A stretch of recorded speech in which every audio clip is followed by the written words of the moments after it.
Vietnam War veterans. Thank you. Thank you. And remain standing, please. May I have permission to request all the veterans of all generations, if you have served in military, please rise. Thank you. Thank you for your service.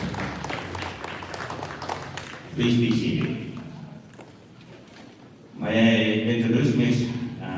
Destiny to go ahead and go through the introductions of our guests today.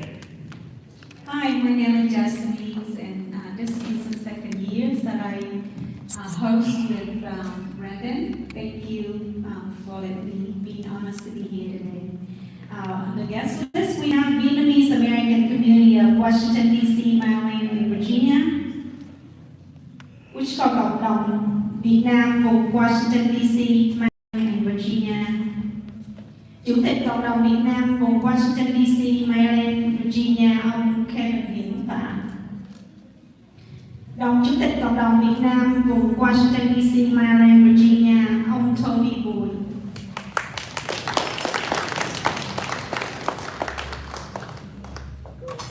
Chủ tịch cộng đồng Việt Nam vùng Washington, D.C., Maryland, Virginia, ông Đỗ Hồng Anh, cựu chủ tịch. He's a former president of Vietnamese American Community of Washington, D.C., Maryland, and Virginia. Cựu chủ tịch cộng đồng Việt Nam vùng Washington, D.C., Maryland, and Virginia, ông Đinh Hùng Cường. Former president of Vietnamese American Community of Washington, D.C., Maryland, and Virginia, Mr. Đinh Hùng Cường. Hội trưởng Hội người Việt cao niên vùng Hoa Thịnh Đốn, ông Cao Nguyên. President of the Vietnamese Senior Citizens Association of the Washington Metro Area, Mr. Cao Nguyên. Phó Chủ tịch và sáng lập viên câu lạc bộ văn học nghệ thuật Hoa Thịnh Đốn, nhà Việt Nam Hoa Thịnh Đốn, bà Lê Thị Nhị. Vice President and founder of Vietnamese Literary Arts Club, Vietnamese Culture Center, Ms. Lê Thị Nhị. Hội Thánh Tin Lành Giám lý Việt Mỹ, Arlington, Virginia, mục sư Phan Đức Hiếu. My first Vietnamese American UMCBA, Pastor Phan Đức Hiếu.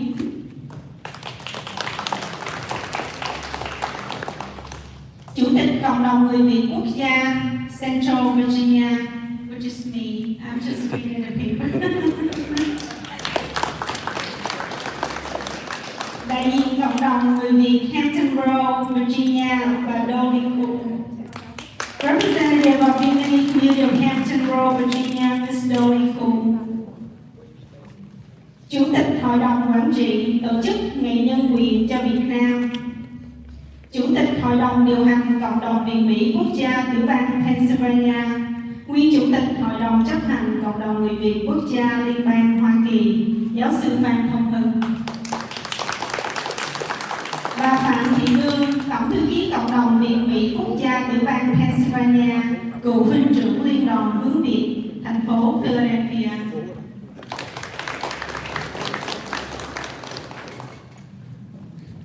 The Coalition of Republic of Vietnam Veteran Association, Liên hội cựu chiến sĩ Việt Nam Cộng hòa vùng Hoa Thịnh Đốn và Phổ Cập. Sĩ quan lực lượng đặc biệt Đoàn Hữu Định, nguyên Chủ tịch Liên hội cựu chiến sĩ Việt Nam Cộng hòa vùng Hoa Thịnh Đốn và Phổ Cập và là cựu Chủ tịch Cộng đồng người Việt quốc gia vùng Washington, D.C., Maryland và Virginia.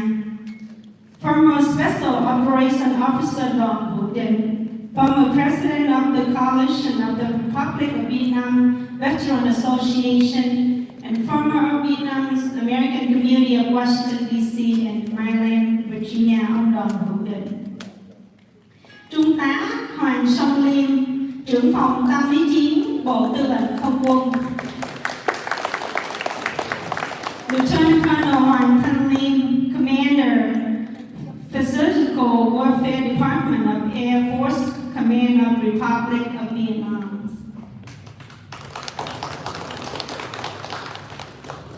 We have here today Grand Postal Chapter VWF 9274, Fortress, Virginia. Miss Cindy Avila, Gemini Community Center. Senator Richard Black, Colonel U.S. Army Jurors, Advocate General Corps.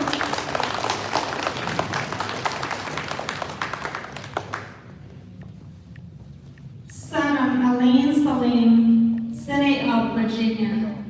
Please rise. The Honorable Danielle P. Cotes. He's a Commissioner President of Vice Commission on Hispanics Prosperity Champion National Vet Court Alliance INC.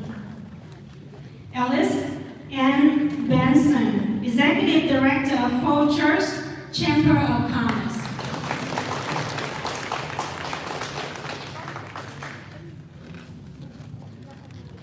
May I have permission to invite Mr. Dave Krantz, the chair of Fortress Chamber bước qua đây of thì Commerce Làm sao? cái màn đó tụi and con the sẽ chiếu phim, chaplain of Viet.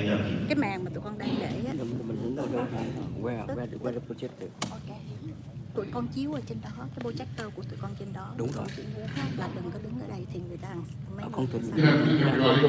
Before we Yes. begin with the opening prayer, I did want to take a moment and invite Falls Church graduate Senator Salim up to join us and say a few words.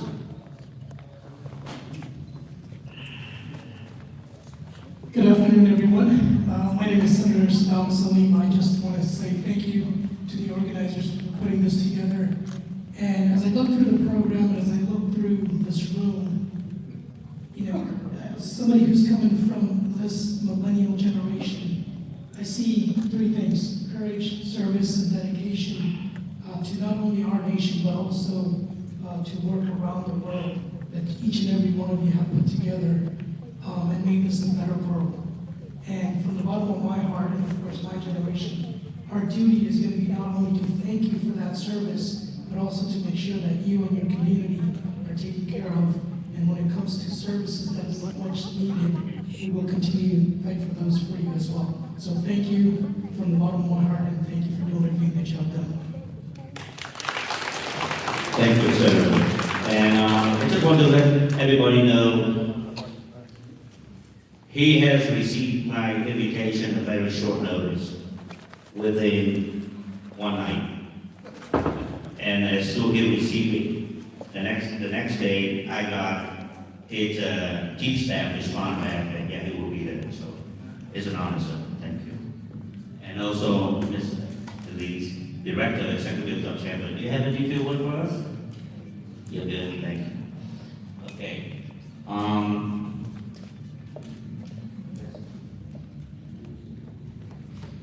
Thank you, everybody. I'm covered.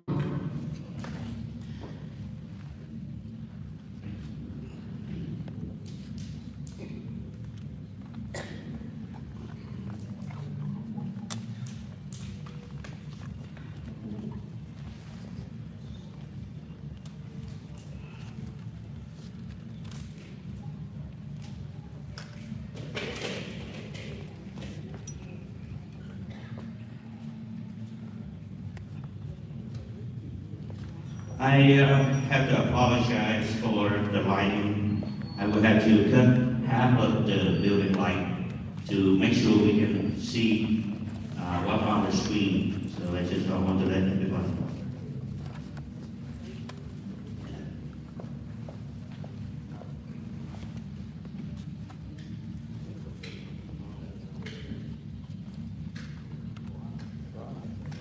Rawson. Okay.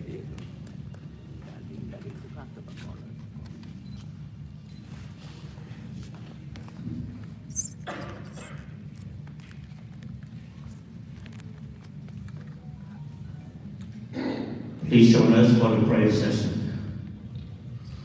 O sovereign Lord of the universe, you are benevolent, the Lord of hosts, and the God of peace. Today we honor our veterans, our allies, worthy men and women, brothers and sisters from both East and West, who gave their all were called upon to serve and protect the nation of South Vietnam. We pray that you will bless them, Lord, for their unselfish service and the continuous struggle to preserve our freedoms, our safety, and live for our nation's heritages for all of us. We are truly thankful for the contributions of our Vietnamese American veterans, not just as allies in the time of war, but for all they and their families continue to contribute to our community here in Falls Church and Fairfax County.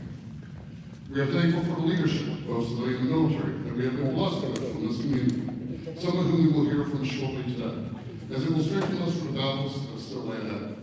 Bless them abundantly for the hardships they faced, for the sacrifices they made, and for their many different contributions to America's fight against tyranny and oppression. We respect them, we thank them, we honor them. We are proud, and we pray you'll watch over these special people and bless them with peace and happiness. In your name we pray. Amen.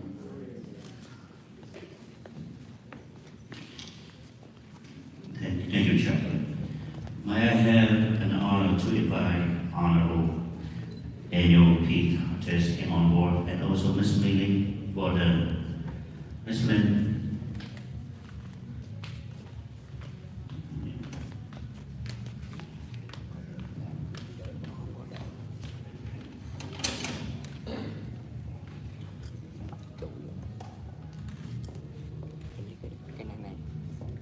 Ladies and gentlemen, please rise for the national anthem of the two countries. The United States will be first, then the Republic of Vietnam. We will have the movement of silence and followed by the U.S. pledge allegiance. U.S. National Anthem. Ladies and gentlemen, it's going to be my great pleasure to perform for you the national anthem. We're going to have the color guard present themselves.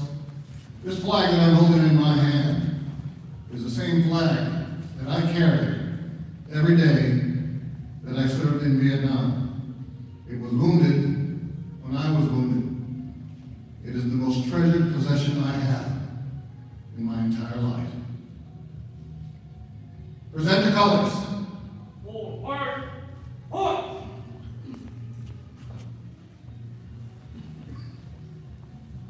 All of that, forward.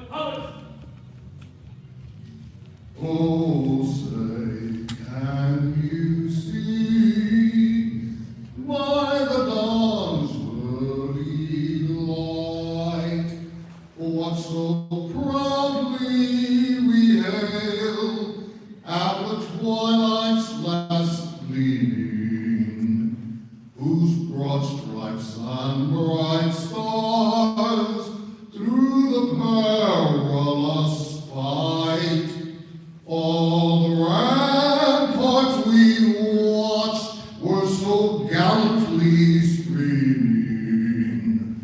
From the rockets rending, the bombs bursting in air, gave proof through the night that our flag was still there. Our flag, it was still there. Oh, say does that star-spangled banner yet wave o'er the land of the free and the home of the brave, the brave.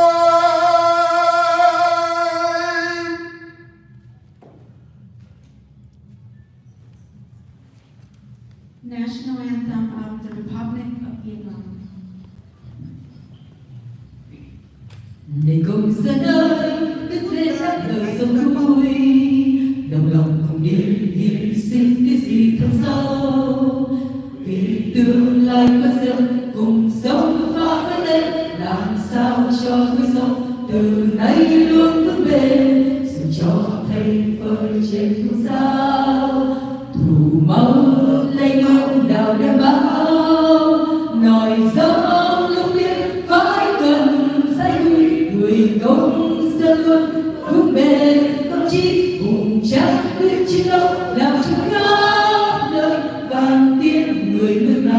cho đến muôn đời. Công dân ơi, mong yêu thật dưới cờ. Công dân ơi, mong làm cho cõi vượt thoát tường, làm phá vẽ vang nổi sân xứng danh nghìn năm rồng rồng lạc hồng.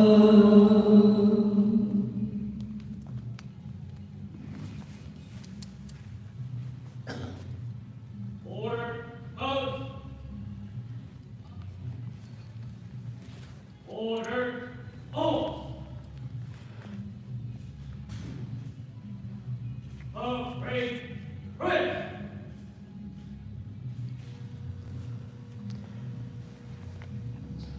To follow with the movement of silence. Kế tiếp là phút mặc niệm. A movement of silence is observed to memorize the American soldier who fought alongside with the armies and people of the Republic of Vietnam, as well as the Vietnamese soldier who died defending South Vietnam from the invasion of North Vietnamese communists and the International Communist Alliance. A movement of silence remembers soldiers and people from allied nations who perished behind the yellow flags of Vietnam, the symbol of republic, freedom, and democracy. Last but not least, a movement of silence also respectfully respect all the citizens and soldiers who have been persecuted in the communist prison camps in Vietnam for violently continuing the battle of freedom and democracy. Phút mặc niệm để tưởng nhớ đến các chiến sĩ Hoa Kỳ đã bên cạnh quân và dân Việt Nam Cộng Hòa. Tưởng nhớ đến những đồng bào chiến sĩ Việt Nam đã ngã xuống trong cuộc chiến đấu bảo vệ miền Nam Việt Nam, chống lại sự xâm lược của Cộng sản Bắc Việt và khối Cộng sản thế giới. Phút mặc niệm cũng xin được tưởng nhớ đến các quân dân đến từ các quốc gia liên minh đã hy sinh dưới lá cờ vàng Việt Nam, biểu tượng của nền Cộng hòa, của tự do và dân chủ. Và sau cùng, phút mặc niệm cũng xin trân trọng hướng đến tất cả những người dân, người lính đã bị bắt hại trong các trại tù cộng sản, đã hy sinh anh dũng để nối tiếp cuộc chiến đấu cho tự do và dân chủ tại Việt Nam. The movement of silence begins. Phút mặc niệm bắt đầu.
The movement of silence is in. Please join us for the flags of allegiance. Protocol. Attention. Carry. Vote.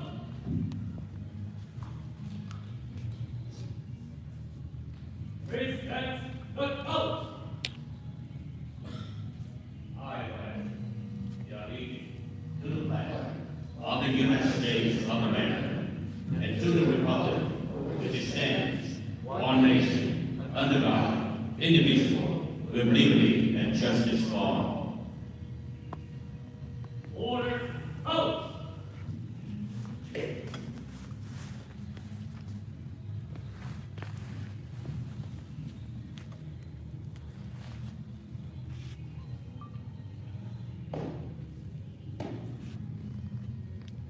Sir, Mr. Postman, sir. Mr. Grant. Thank you, sir.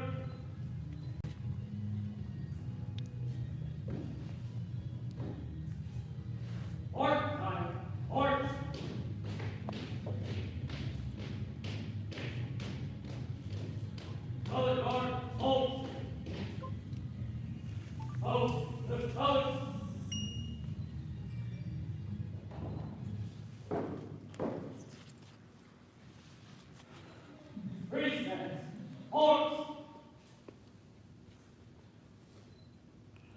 Order. Horse. Left. Face. Full. March.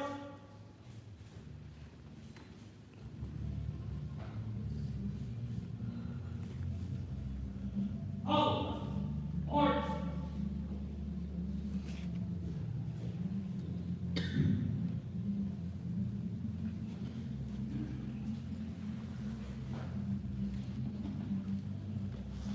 National anthem is complete. Please be seated. May I invite Mr. Brandon Law on stage for the opening speech for our event. Can I have a big hand of applause for Corey team for the color guard today.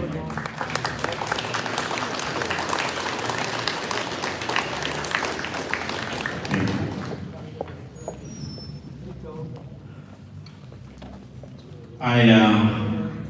Once again, welcome to 2024 Vietnam War Veterans event. This is our 4 years for having this event, very special event to happen. Before I start my speech, allow me to bring back 20 minutes of the Vietnam War. It's 20 years.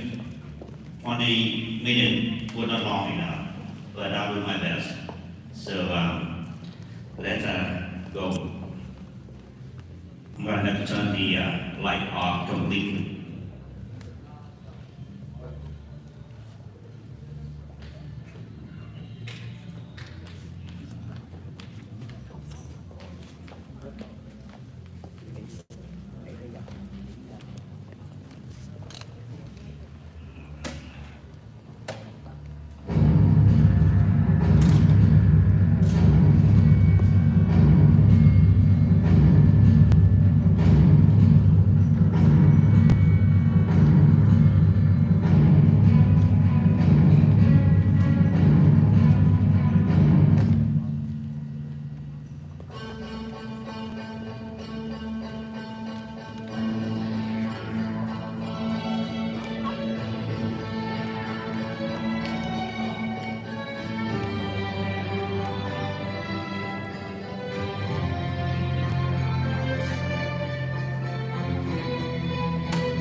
But the North Vietnamese shifted most of their oil to underground tanks, and more arrived every day from China and the Soviet Union.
workers who work the land, raise livestock, and fly the local trade. But their otherwise simple lives are complicated by disease and infection. The corpses are returning to the playgrounds of local schools, where patients have already gathered.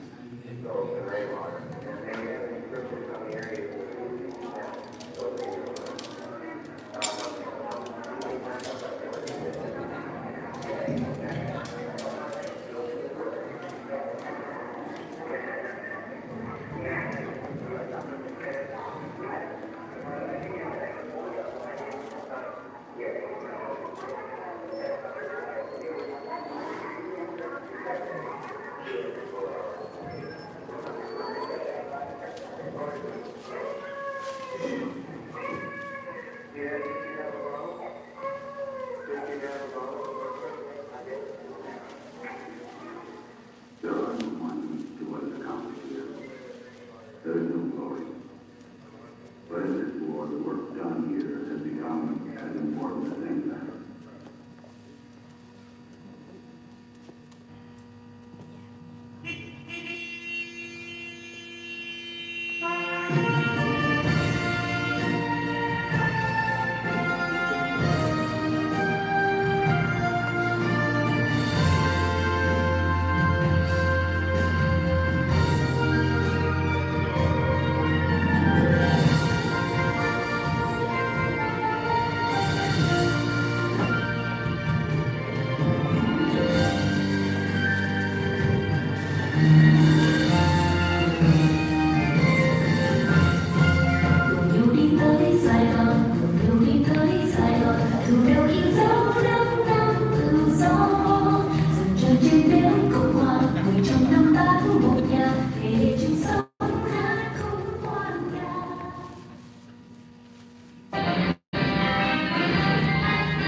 To intensify the war. Meanwhile, North Vietnamese founder Ho Chi Minh is becoming politically sidelined. He's been chronically ill since at least 1964 and has stepped down from many official duties. North Vietnamese colonel and future dissident Bui Tin suggests Ho's ill health prevents him from introducing democratic reforms, allowing the Politburo and the Minh Nguyen to take further control. By 1967, the Soviet Union replaces China as North Vietnam's main supplier of firearms and heavy weapons. However, Soviet leader Leonid Brezhnev favors diplomatic solutions to the conflict, giving the North Vietnamese dubs a temporary boost. To counter this, Minh Nguyen and his supporters arrest political opponents and journalists, often on conspiracy charges. With his power base secure, the Hawks prepare for a new major offensive which will see irregular and regular North Vietnamese units attacking cities and towns across South Vietnam during the Tet lunar holiday. North Vietnam hopes a surprise attack on urban centers and military bases will topple the Saigon government, destroy a major part of the US and South Vietnamese armed forces, and pressure the US to end its support for the South. Commanders understand the operation is risky, therefore the bulk of the fighting is assigned to the Viet Cong and not the more valuable regular North Vietnamese army, more commonly known as the NDA. From October 1967, military preparations begin when North Vietnamese troops harass U.S. border positions, including the combat base at Khe Sanh. Westmoreland believes North Vietnam is preparing another Dien Bien Phu-style attack, but others have since suggested that instead of repeating 1954, the North Vietnamese aim to draw U.S. and ARVN forces away from the major towns and cities. And indeed, the U.S. relocates the troops. Although North Vietnamese forces suffer heavy losses, Westmoreland reinforces Khe Sanh and thins out defenses around Saigon and other cities. And so at the end of January 1968, both North and South Vietnamese prepare for the lunar holiday. Traditionally, this is a time of ceasefire across Vietnam, but this year Viet Cong and NVA troops infiltrate towns and cities, sometimes disguised as festival goers.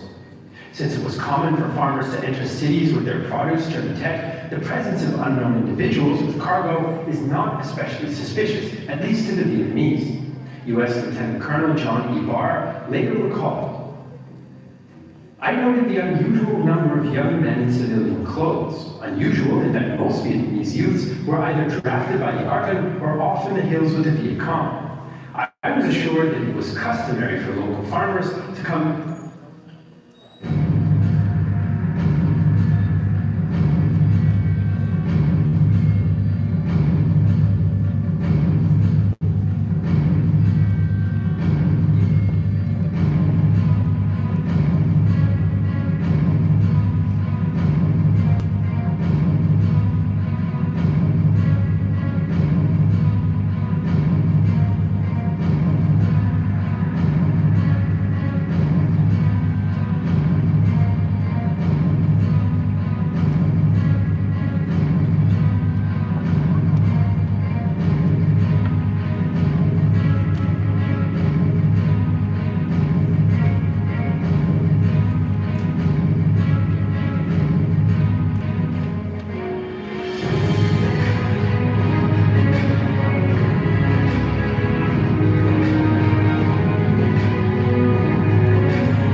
It was only when the city was retaken on the 26th of February by the South Vietnamese and their American backers that evidence came to light of the massacres.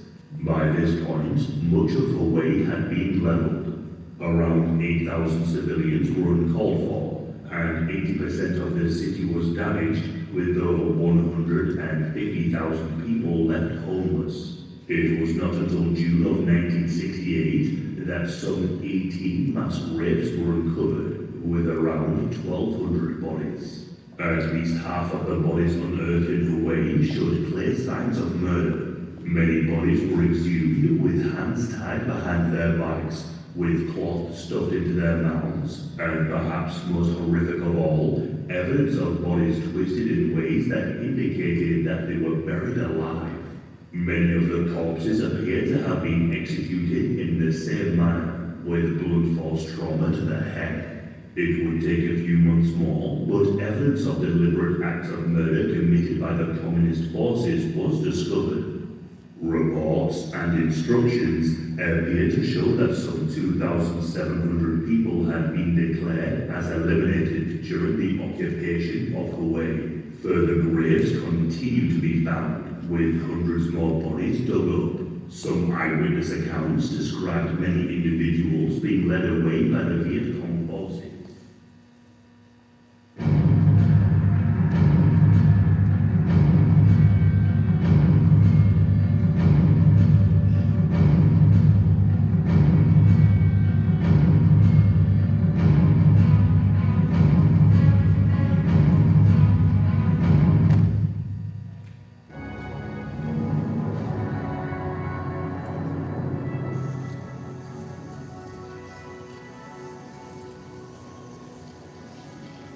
Abandoned by their officers, the flight of the South Vietnamese Army's 3rd Division, along with the soldiers' families and the inhabitants of Quang Tri, was a rout.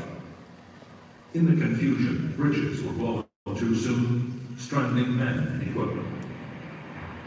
The road had been mined, and the North Vietnamese added to the chaos by shelling the retreating columns with tank and artillery fire.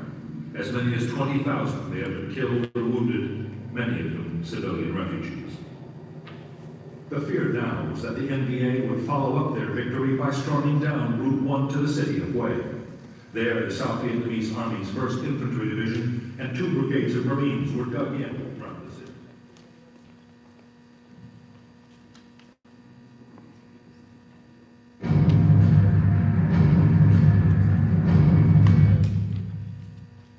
Some of the worst fighting took place in the city of Hue, the ancient imperial capital of Vietnam, where the Viet Cong held out for more than 3 weeks of bitter fighting.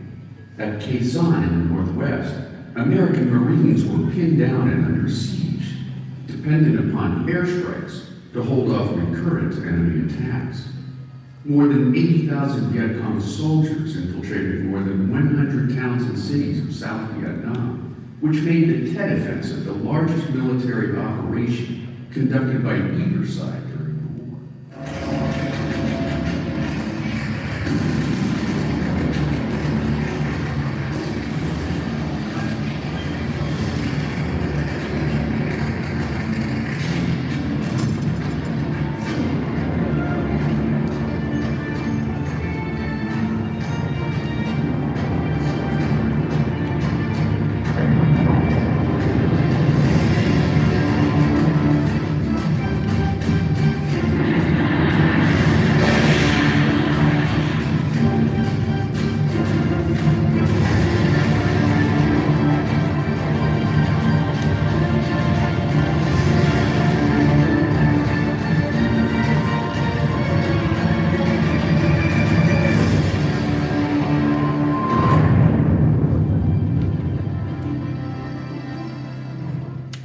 Hanoi had launched the offensive in the belief that it would trigger a popular uprising, leading to the collapse of the South Vietnamese government. But when the fighting was finally over, the North's Tet Offensive campaign would see 33,249 Viet Cong soldiers killed.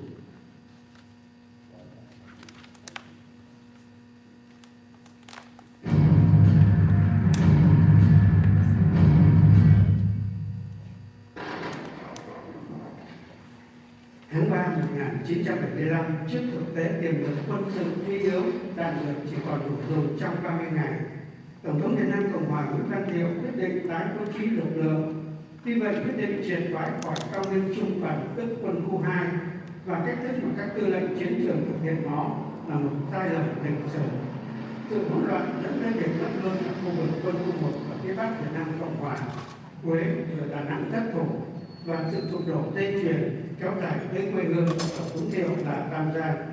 Trước áp lực từ nhiều phía, ngày hãy bình tĩnh, đứng máu sức và ở đây ở đó. Trước đây cũng yêu cầu anh em chiến sĩ trên tổ chức mạng quân thời Cộng hòa Việt Nam Việt Nam đứng máu sức vì chúng tôi ở đây chờ lập chính phủ cách mạng quân thời Cộng hòa Việt Nam để cùng nhau thảo luận về lễ bàn giao chính quyền trong trọng trật tự và tránh sự đổi mới của đồng bào. Sau khi Đài Phát thanh Sài Gòn lặp đi lặp lại lệnh buông súng của Tổng thống Dương Văn Minh, cũng như nhận lệnh tương tự của Chuẩn tướng Nguyễn Hữu Hạnh, người được bổ nhiệm làm phụ tá cho Trung tướng Vĩnh Lộc, vị Tổng tham mưu trưởng Hoa Nam, Thiếu tướng Phạm Văn Phú, Chuẩn tướng Lê Văn Hưng, Chuẩn tướng Lê Minh Vĩ, Chuẩn tướng Trần Văn Hai.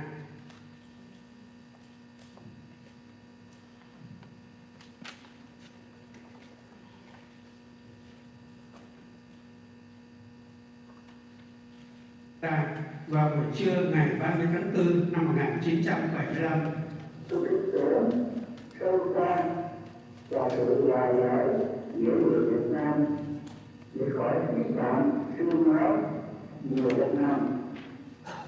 Vì ở đó, tôi yêu cầu tất cả các anh em chiến sĩ Việt Nam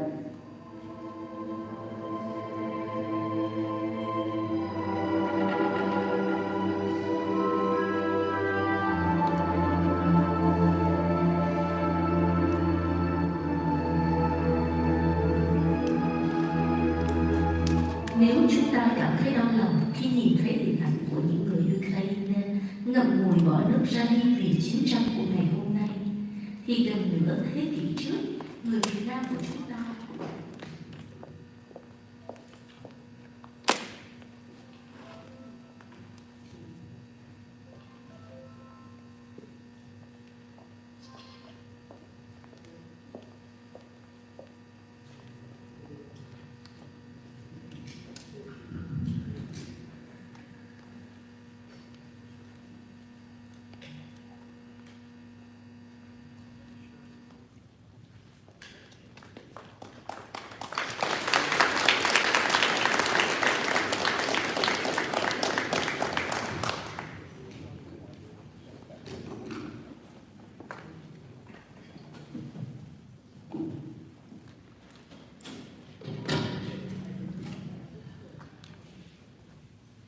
I don't know.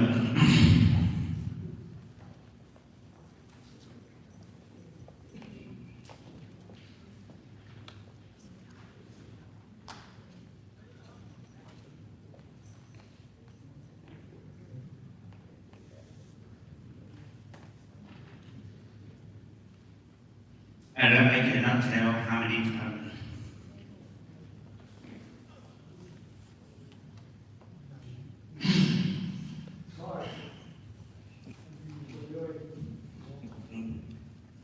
Cảm ơn ông.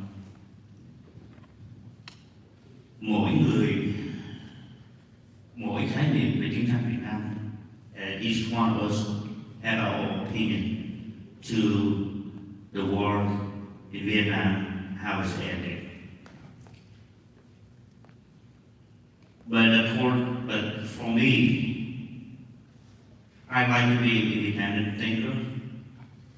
I like to do my own research. I don't rely on propaganda and news and stuff like that. So I think, now whether you agree or not, the Vietnam War is the first major, I think, is irregular warfare, where the Americans and the Republic of Vietnam not really understand what communism is also about, what their strategies is. You saw on the show there was the Operation Rolling Thunders. The assumptions of going and bombing everything to smithereens, cold and done, and we'll take out the Vietnamese, the communist Vietnam. And that wasn't the way the case it was. So they move everything underground and then they go to underground that way. Vietnam history has a long way. We've been under 1,000 years under Chinese rule, then 100 years of French occupations, and 20 years of civil war, just like you said, we saw it. And the people in Vietnam is exhausted with war. So we just look for peace. And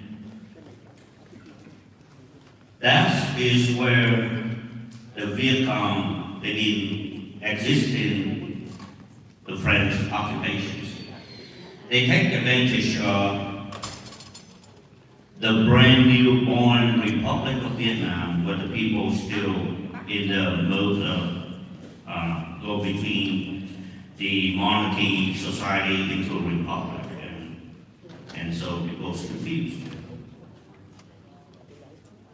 And that is one. And the other is also take offensive. Now I want you to see the take offensive and reflect to what happened to our America today, right? You heard the lieutenant say he saw a lot of strangers came into the town with civilian clothes, nothing of it. And the next thing they know is they got slaughtered. Think of the borders of America today. How many military men walk across the border today? And we have no control over them. If we are not continue this education, America will fall into the same scenario. Yeah.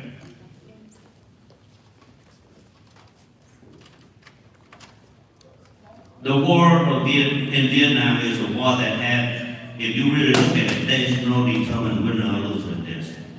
If you're a winner, why you still have that your people struggling for the past 50 years? Why you still fear them into that one day they're gonna come up and they're gonna take over the control and they're gonna take over the government? If you fear, then you're not a winner. Meanwhile, we are here, but your contribution, your sacrifice is being glorified. And for that, as Vietnam War, descendant generations, I want to close out by saying thank you. Thank you for your sacrifice. And I hope that you will continue to join us for the future event. And for that, I would like to dedicate a poem. This poem was written with one of the first speeches I had, and it's my personal experience that after I graduate from Great Lakes, get our boot camp and come down to Chicago and come in contact with at that point I was thinking it was a homeless man, but it turned out to be a Vietnam War veteran. And we had a short conversation, and ever since then, I made a commitment.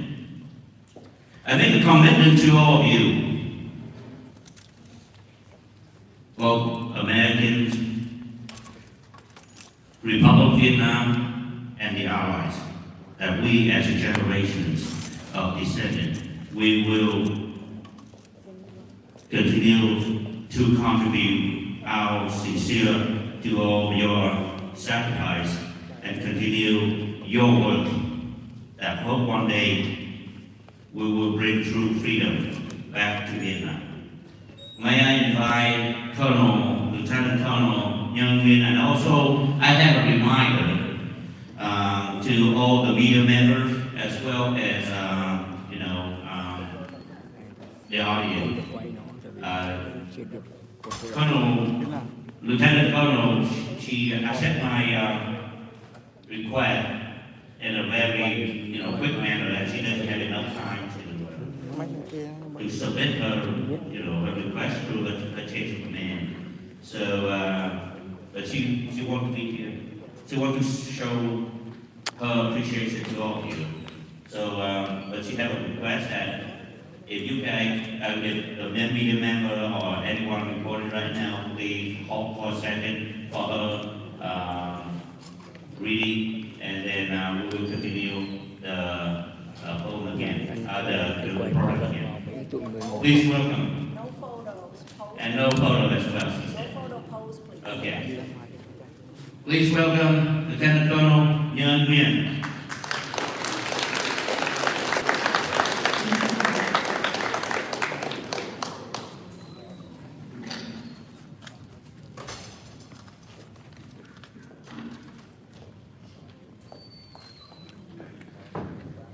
Echo of valor, honoring Vietnam War veterans. In the echo of history, their valor shines. Vietnam War veterans, heroes of our times. from distant battlefields to hometown streets. Their sacrifice, our nation's heartbeat. In the chill of Chicago's streets one day, 3 sailors stumbled upon a noble display. A Vietnam War veteran, weathered by time and war's toll, his pride unyielding, his spirit whole. With humanity and respect, they approached. Their hearts touched by the veteran reproach. A moment shared, perspective exchanged, their bond of service forever unchanged. As they bid farewell, a solemn salute, gratitude expressed in silent absolute. It's the soldier's identity forever to keep, the man said. His words echo on in memory deep. Today, as we gather in honor and pride, we stand with reverence by their side for the sacrifice made for freedom won, Vietnam War veteran. Our eternal son, March 29, a day of commemoration. Their courage, their strength, their unwavering faith. We thank our heroes with hearts sincere for their service, for their sacrifice so dear. In unity and gratitude, we stand tall, Vietnam War veterans. We hear your call, for in your legacy, we find our way. Forever honor on this Vietnam War Veteran Day. Thank you.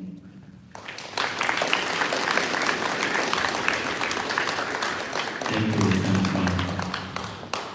Now you can resume your media process. Thank you. We just heard Lieutenant Colonel Nhan Nguyen with a beautiful poem. And I also would like to dedicate the following verse, gratitude to all Vietnam veteran wars in Vietnamese. Kính thưa quý bác, quý cô chú, anh chị. Sau đây là một bài thơ ngắn bằng tiếng Việt thay mặt Hậu vệ Việt Nam Cộng Hòa trân trọng gửi đến tất cả các cựu quân nhân, chiến binh thuộc quân lực Hoa Kỳ, quân lực Việt Nam Cộng Hòa và các quân lực đồng minh như một lời tri ân của hậu duệ Quỳnh Trâm. Xin mời cô Quỳnh Trâm.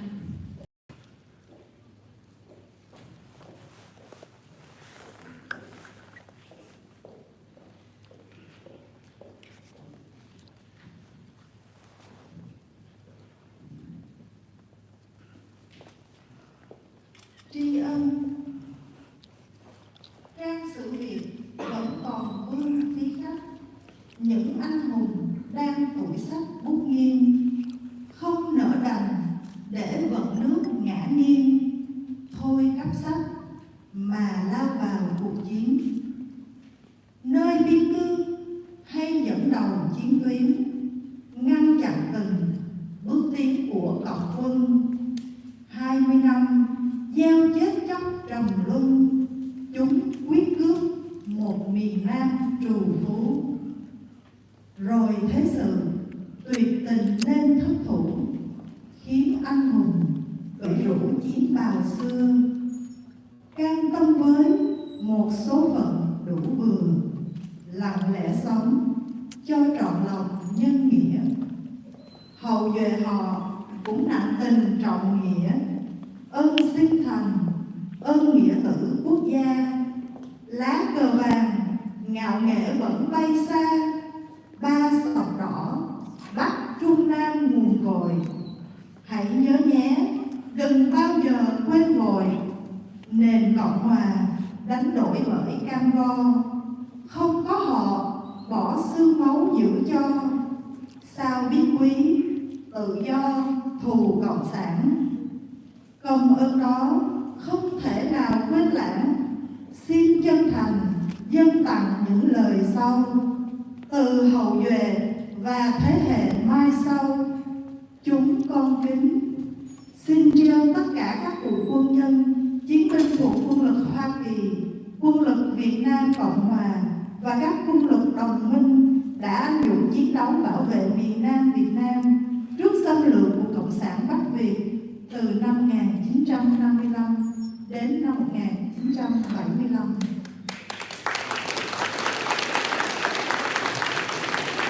Và sau đây là nghi thức của nhóm Viet American sẽ present vòng hoa có cờ Việt Nam Cộng Hòa và cờ Hoa Kỳ. Xin kính mời đại diện ban tổ chức đứng lên sân khấu.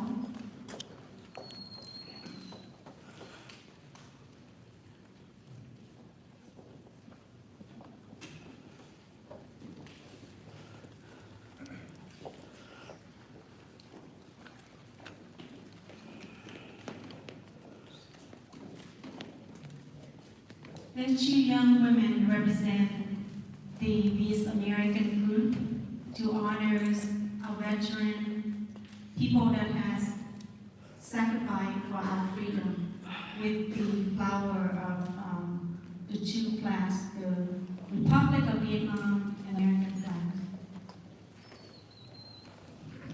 May I have permission to request a representative from American and also one from the Republic of Vietnam to receive this place.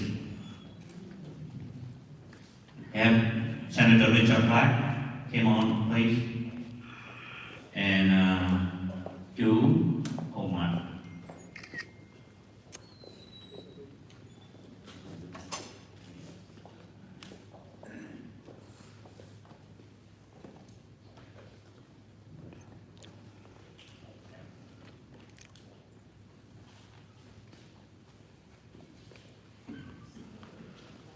Please give a big hand of applause first.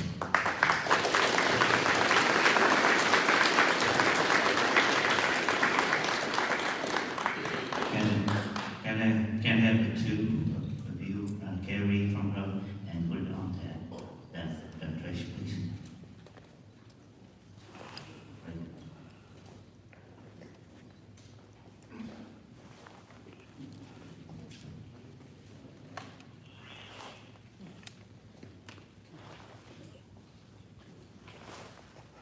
Coi cái này.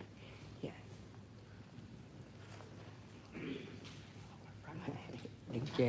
Đứng che hết rồi. One more time. Thank you.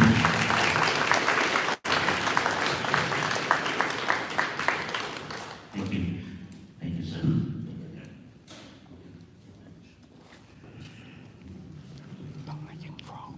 Hả?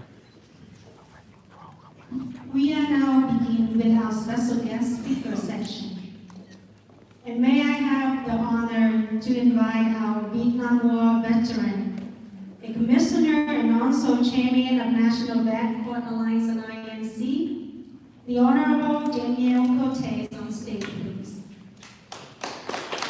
I met him in a very, very special event when President Trump came to Richmond, Virginia. And he on the stage holding the American flag, singing national anthem and with the opening remark. Then I said, I have to see this man.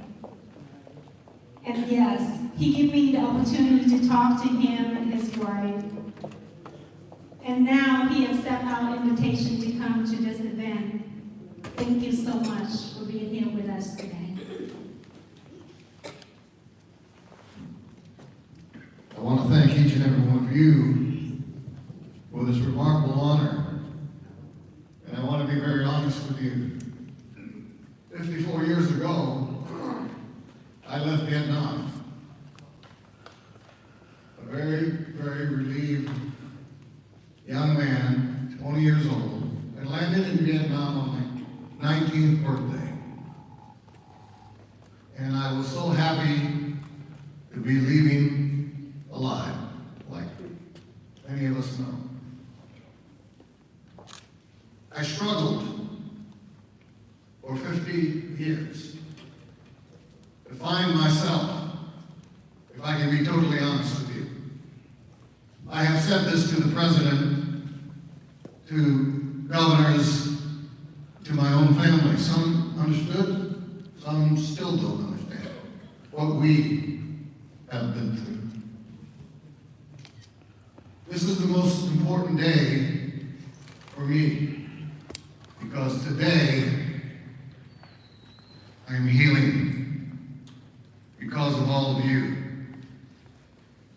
I was part of the Combined Action Program, this badge that I wear that says Luk Long Hom Hop.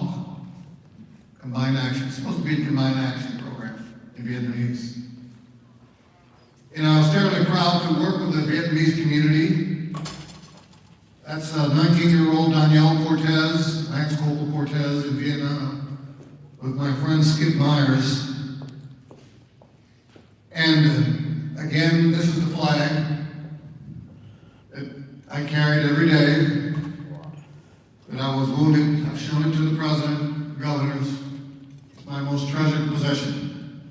We are here to honor Vietnam veterans, and I am so fortunate and honored when I served on the President's Prosperity Commission, President Donald Trump, that he signed Vietnam Veterans Day to honor us collectively. And that I served him. I also worked for the Biden administration.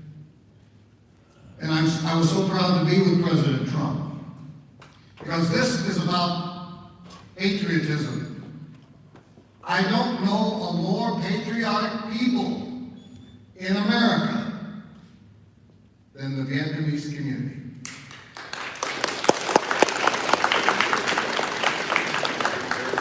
You are going to teach America a very important lesson, like my community, the Hispanic community. We are in trouble right now. I'm not a Republican. I'm not a Democrat. I'm an independent person that thinks on his own. What's happening in our southern border happened 54 years ago in Vietnam.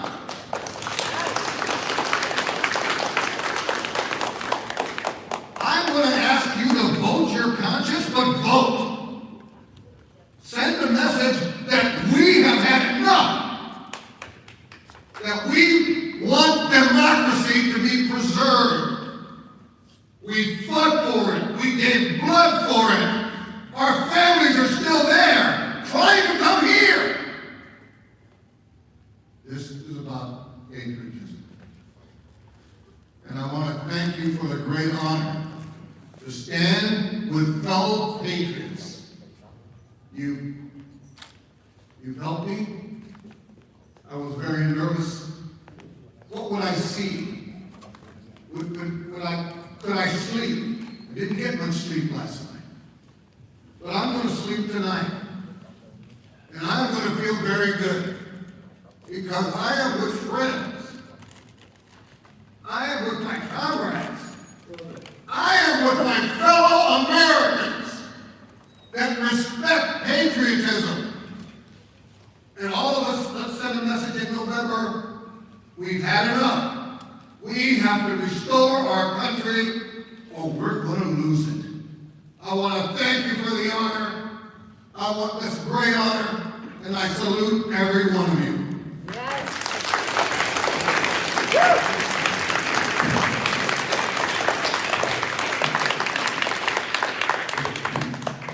Thank you so much, kính thưa quý vị, khi mà Dusty gặp ông ở một cái điểm đen của former our president, thì ông cũng ở trên sân khấu và hát cái bài quốc ca và cũng holding cái lá cờ nhỏ mà ông nói là ông mang cái lá cờ này từ khi chiến tranh Việt Nam về đây, và bây giờ mỗi ngày ông vẫn mang nó trong người. Dusty nói đây là cái người mà Dusty cần phải nói chuyện với ông, để len lỏi trong cái dòng người đông đó. Thì cuối cùng thì Dusty cũng được đến gần với ông và nói chuyện. Thì ông cho information là hôm nay thì ban tổ chức có mời ông và ông nhận lời tới dự.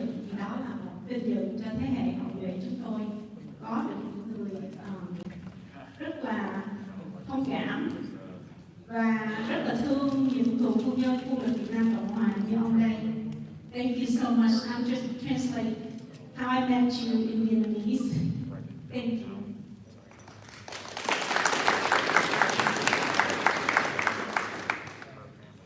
I have to excuse Miss Disney a little bit because I don't think the lighting worked very well.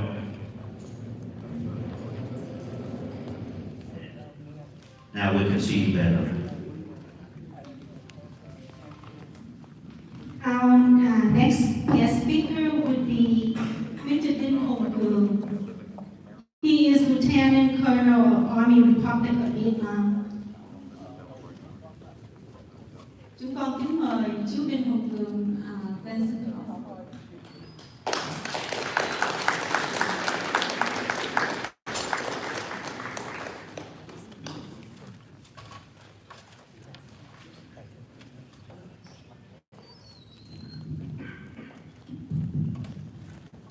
Before I say anything, I would like to thank you, President La and his staff, give me the opportunity to be here.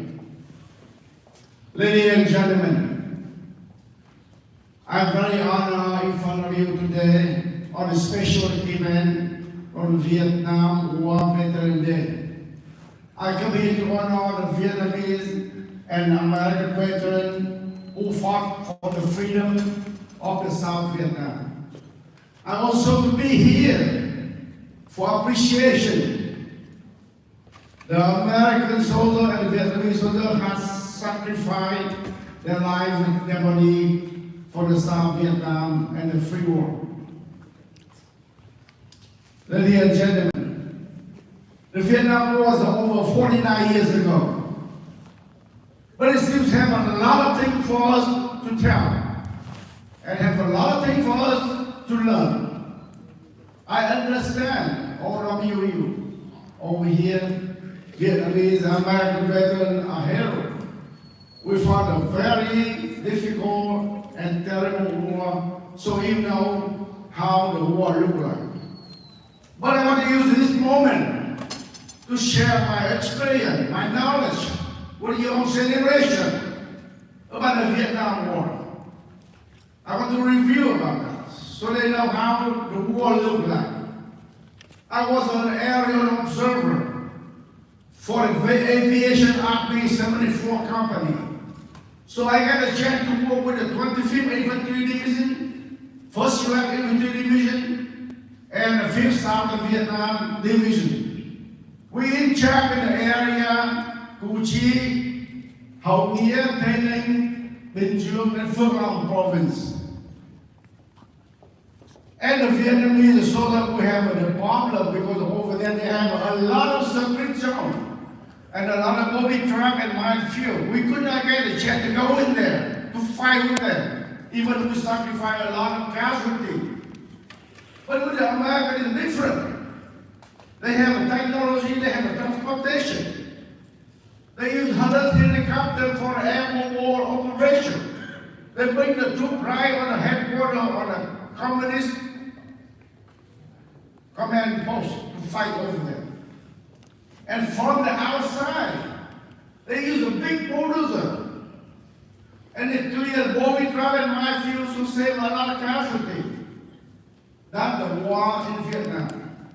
Besides that, the Americans use the defoliation.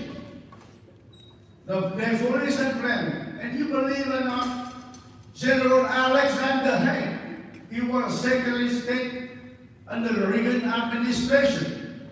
He was a lieutenant colonel by that time. He in charge. The defoliation plan. He coordinated with the U.S. Air Force, with Vietnamese, and the 25th Infantry Division and 1st Infantry Division.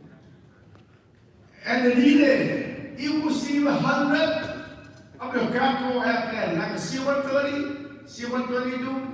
They fly very low altitude. They spray all the chemical on both sides of the airplane.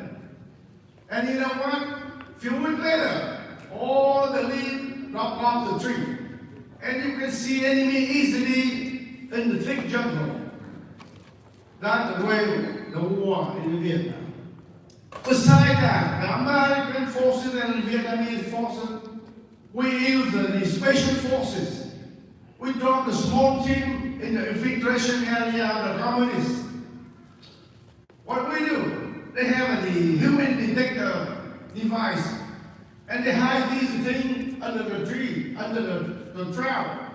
So when the communists pass by, and that human detector, the heat detector, they will send a signal to the tactical operation center. From there, they will analyze and send either B-52 or tactical airstrike to destroy them. Besides that, we play a very dangerous and deadly game. Myself and the American pilot, we flew every night on the, we call a night lightning bird, on the OH-13 helicopter. They put two set of lines, very bright like a line in the football stadium, you see that. And we circle along the river. When enemy try to cross the river, and the gunship behind, you destroy them. But it's very dangerous. We got a lot of shots every time we go in there. We were the bait. These are bait that make the enemy, they can give a lot of fight. I'm very lucky, guys. Don't know why I'm still alive, stay here to talk to you. Ladies and gentlemen, we talk a little bit about the Tet Offensive. The communists lied to us. They said they would cease 7 days for us to celebrate the Lunar New Year. As a matter of fact, that's not true. That's a lie. They organized this force and they attacked 44th province in the South Vietnam. And beyond that, to tell you, on the first 2 days, I don't know why, all American troops stayed away from the battlefield. Only South Vietnamese forces, we stood up when we fought the war. 2 days after that, the American troops did not start again. And we killed them all. But we don't know why the media, television in the United States tell us they defeat us. That's a big liar. Check that, that's not true. The media and television, no, they did not tell the truth. But after that, South Vietnam had a peace for 4 years, until 1972. Ladies and gentlemen, that I will tell you a little bit about the Vietnam War. So, beside the fighting, the Americans still help us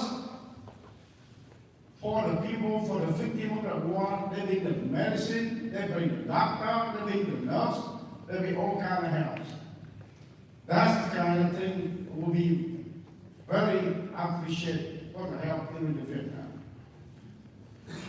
Ladies and gentlemen, Vietnam has been over since 1975. 49 years ago, even though South Vietnam fell, he called it the Congress won to end the war. But the noble heart of the American soldier and the Republic of the South Vietnam will be remembered forever. The deadly fighting during the war left 58,000 Americans killed in action, and 250,000 South Vietnamese forces also killed in action, not including about 300,000 Americans were wounded in action, and about 800,000 South Vietnamese troops also wounded in action. This kind of thing we never ever forget. So, even though we still believe no mission is too difficult, no sacrifice is too great, duty is the first, we still fighting. Ladies and gentlemen, in the past, we were comrades in arms. The American and South Vietnamese help each other to fight for freedom for the South. Today, we are American. We have the same goal. We protect our nation and fight for the freedom, democracy, and all over the world. Thank you very much. Thank you. Thank you. Thank you. But I am honored to have you here with us. Thank you, sir. Before I introduce the next guest, I just want to reiterate what he said about the lie and the propagandas of media during that time. You fight another battle, fighting against propaganda. And anyone heard about the article in November of 1968 about red blood and Ho Chi Minh? Anyone heard about it?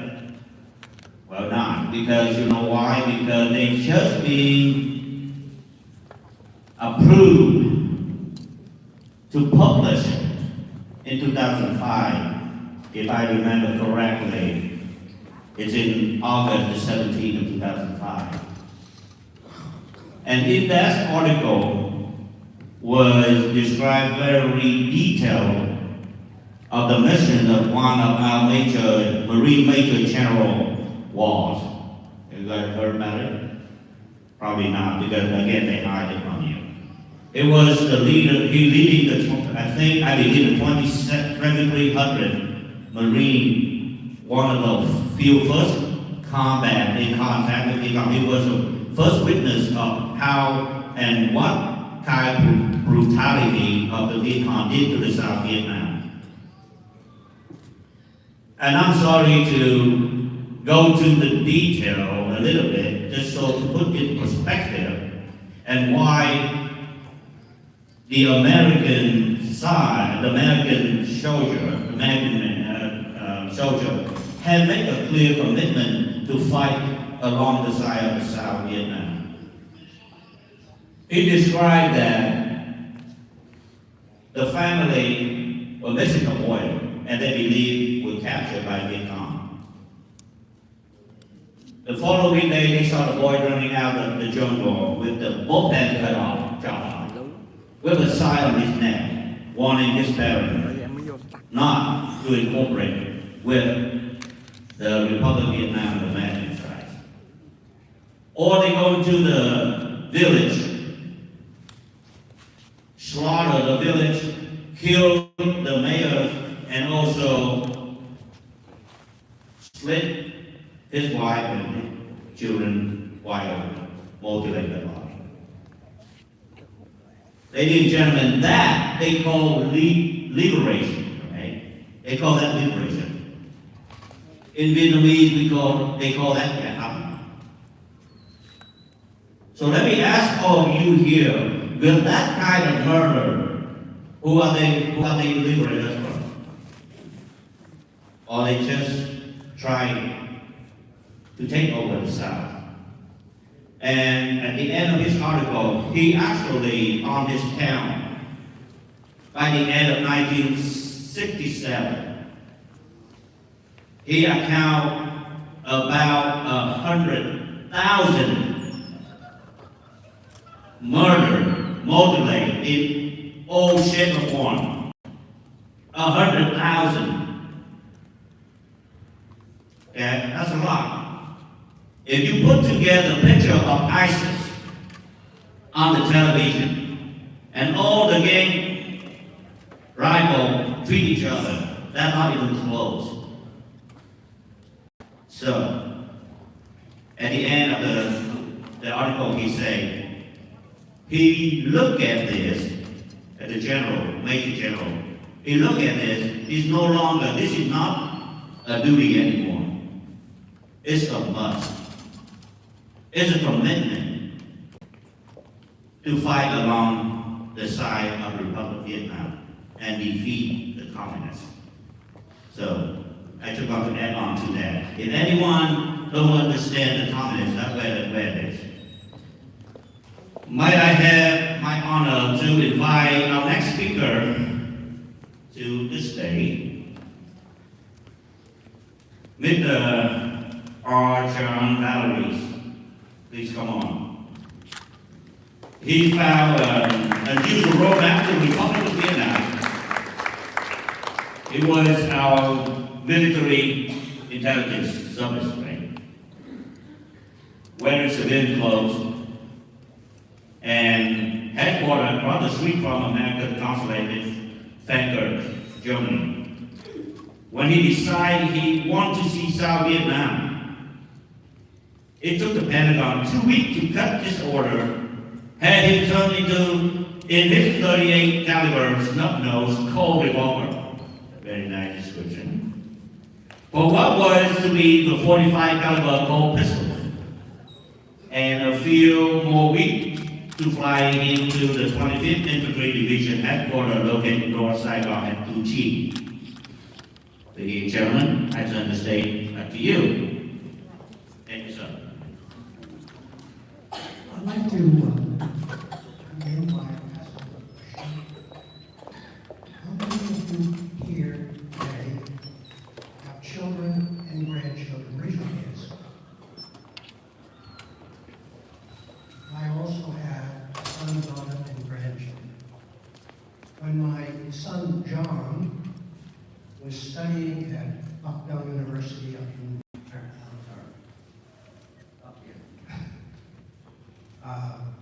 he asked me if I could explain to him what Vietnam meant to me.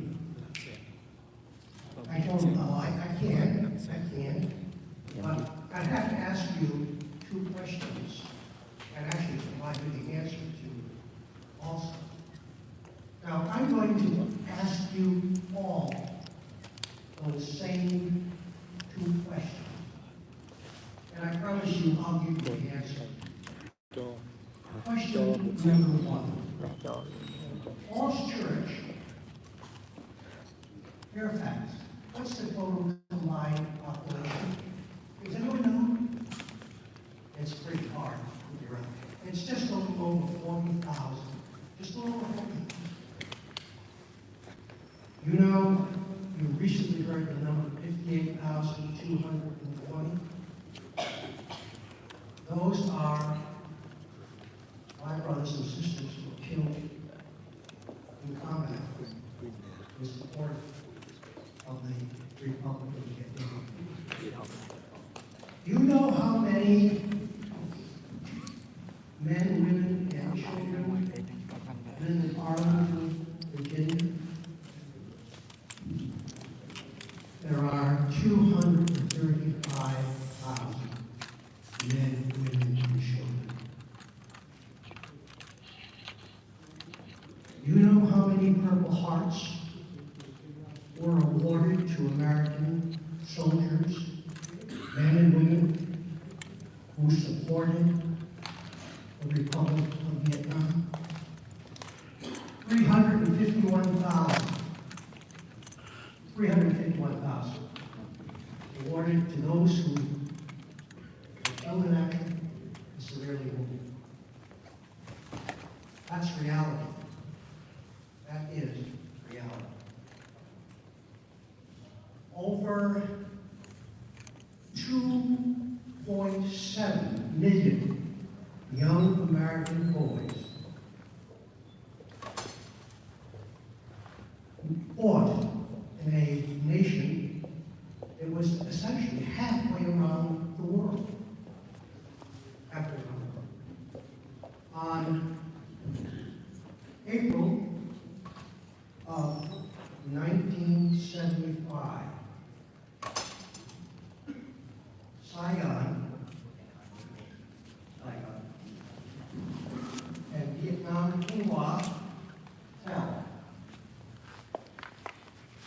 On July of that year, the Republic of Vietnam, all of 20 years old as a republic, ceased to exist. Ceased to exist. 68,000 of us lost their lives. But as you were told, 250,000 of our fellow fighting men, South Vietnamese, died. And over 1 million were casualties of war. That's reality.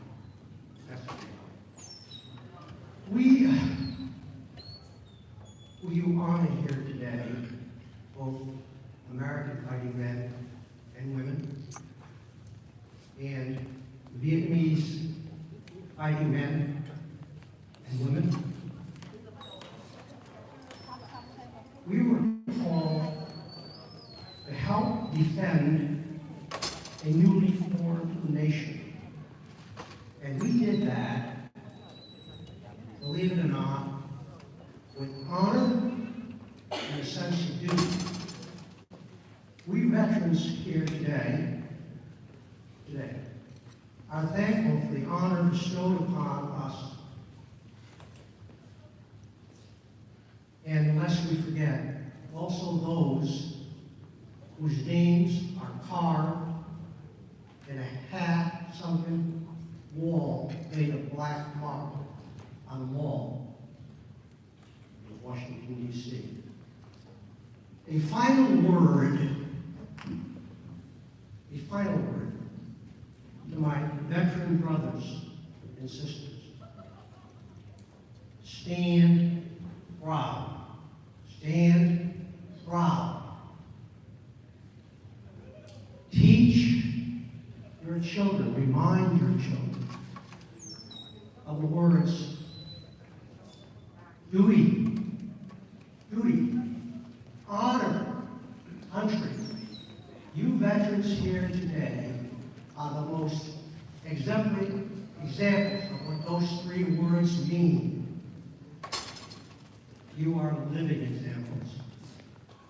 And I'm both humbled and I'm proud of every one of you. Thank you.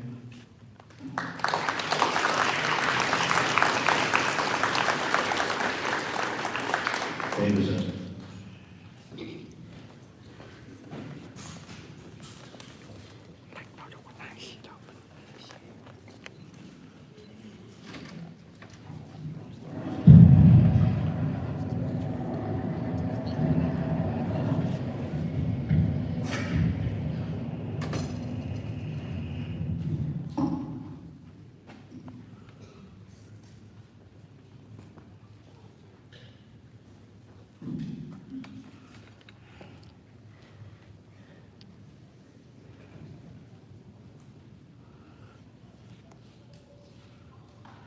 Ladies and gentlemen, the next special program will be performed as military exhibition by Corey Army JLTC. Please give them a big hand of applause and welcome them to the stage.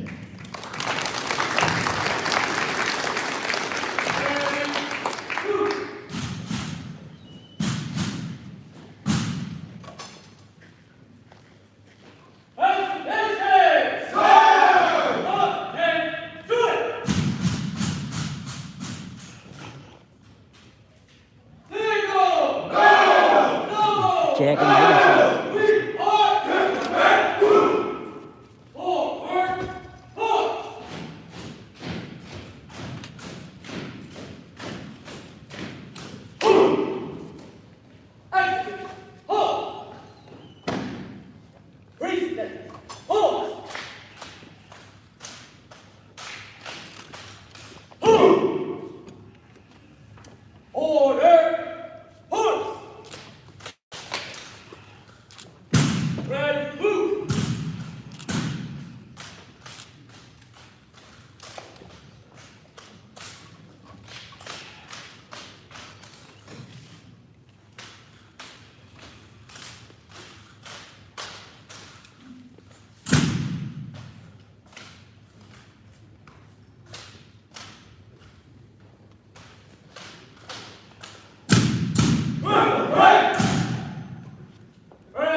Hold.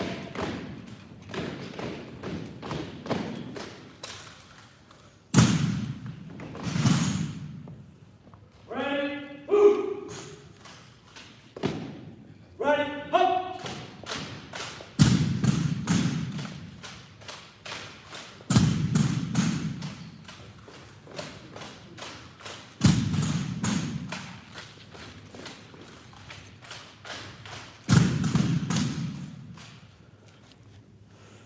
Rear, march. Rear, march. March, march.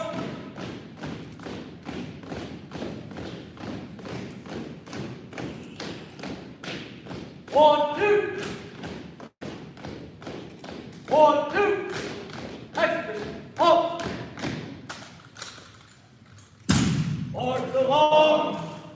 Sing our song. We're the army of the brave. Count the brave. Count the true. Who have fought for victory.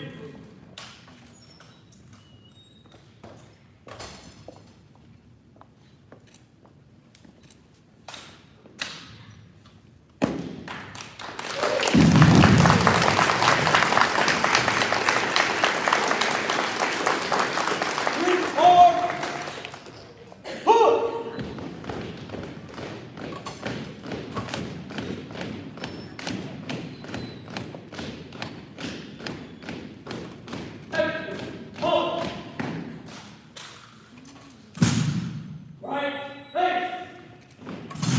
Horse, horse. Counterpunch, horse.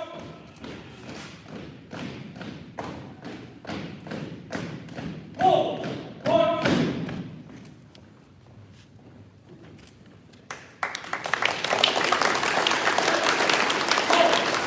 Thank you.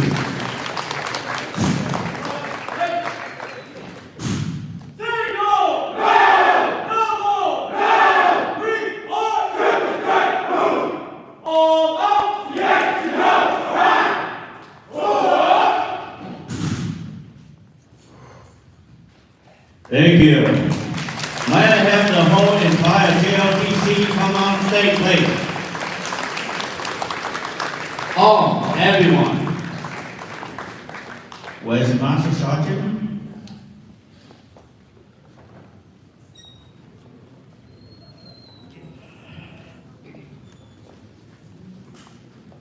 Ladies and gentlemen, I have the privilege to introduce you to Master Sergeant Millard, the motivator behind all these young men and women who came here today with us. And thank you, sir. Thank you for your willingness to accept our request and be part of this special event. You have a few words? Just want to thank you for inviting us to this wonderful event. We have learned so much history, just being a part of this. I just want to continue just to be inspired by what you are saying today and what you're doing for the community, for the young people that's understanding the history that's involved in what we're doing today. So we thank you so much for inviting us here. We hope to be back again soon. We just want to come back and just show you what these young people have been able to do with their time and their efforts. I had nothing to do with putting this together. They put it together themselves, and they're the ones who deserve all the credit for what they're doing.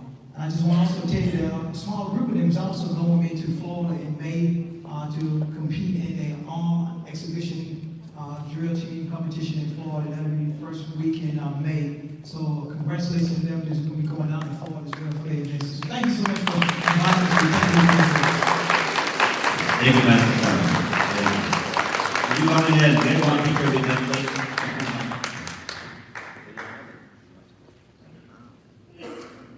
Score on three. 1, 2, 3. Thank you. Biết là quý vị có trong nhóm Blue Team hồi nãy quý vị có nhìn ra các em nào là Vietnamese không? Nhưng mà cái em Khmer, cái em mà chỉ huy đầu á là con cháu của người Việt Nam chúng ta. Và khi mà em rớt cái súng là cái tim của Leslie cũng rớt theo. Cái em làm rất là hay, quý vị xin quý vị cho các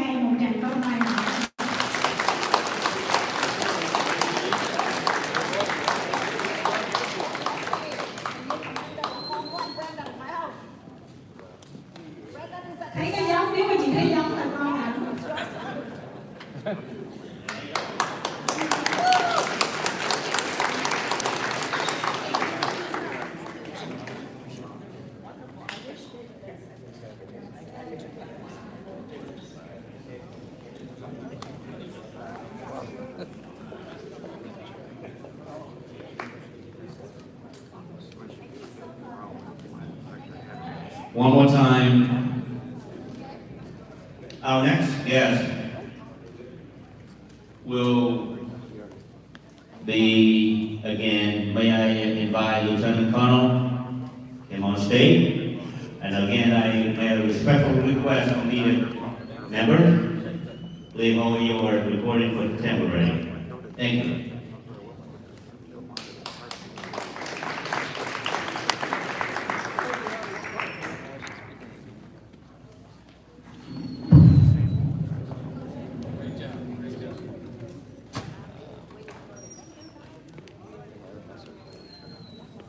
Ladies and gentlemen, distinguished veterans, and esteemed members of the new future military generations.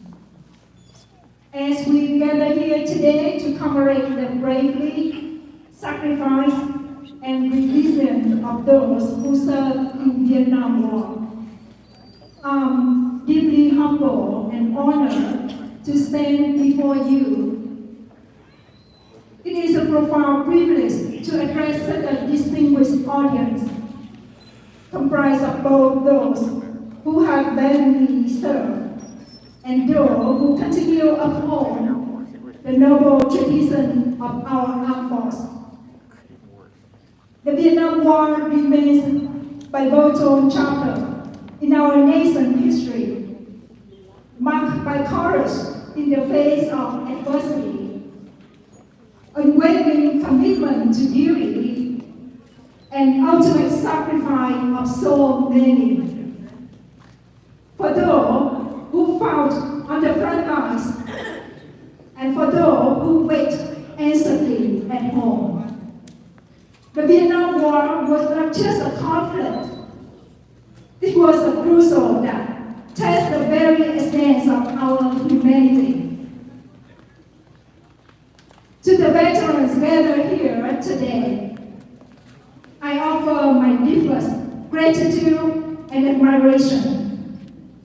Your courage in the face of unimaginable challenge serves as a timeless example in the indomitable spirit of American warrior. Whether you serve in the jungles of Southeast Asia, on the river of the Mekong Delta, or in the skies above Hanoi, your sacrifice will never be forgotten. But our gathering here today is not just about looking back, it is also about looking forward.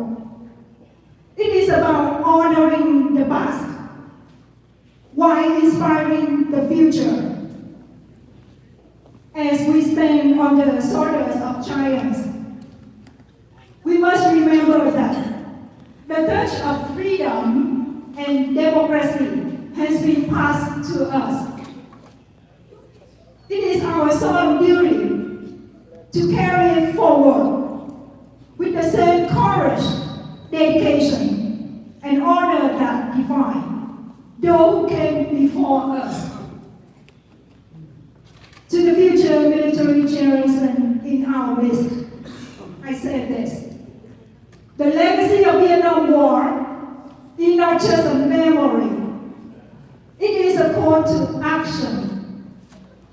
It is a reminder that freedom is not free, and that the defense of our nation requires a commitment of each and every one of us. As you embark on your own journeys of service, remember the sacrifice of those who came before us, and let their courage guide you in the face of whatever challenge lie ahead. In closing, let us remember that the bonds forged the crucible of conflict are stronger than the steel. They transcend time, distance, and circumstance, uniting us in a common cause that is greater than ourselves. So served in the Vietnam War by living lives of purpose, courage, and service. Thank you, veterans, for your sacrifice. Thank you, future military generation, for your commitment. And thank you all for your unwavering devotion to our nation and its ideals. May God bless you. May God bless the United States of America.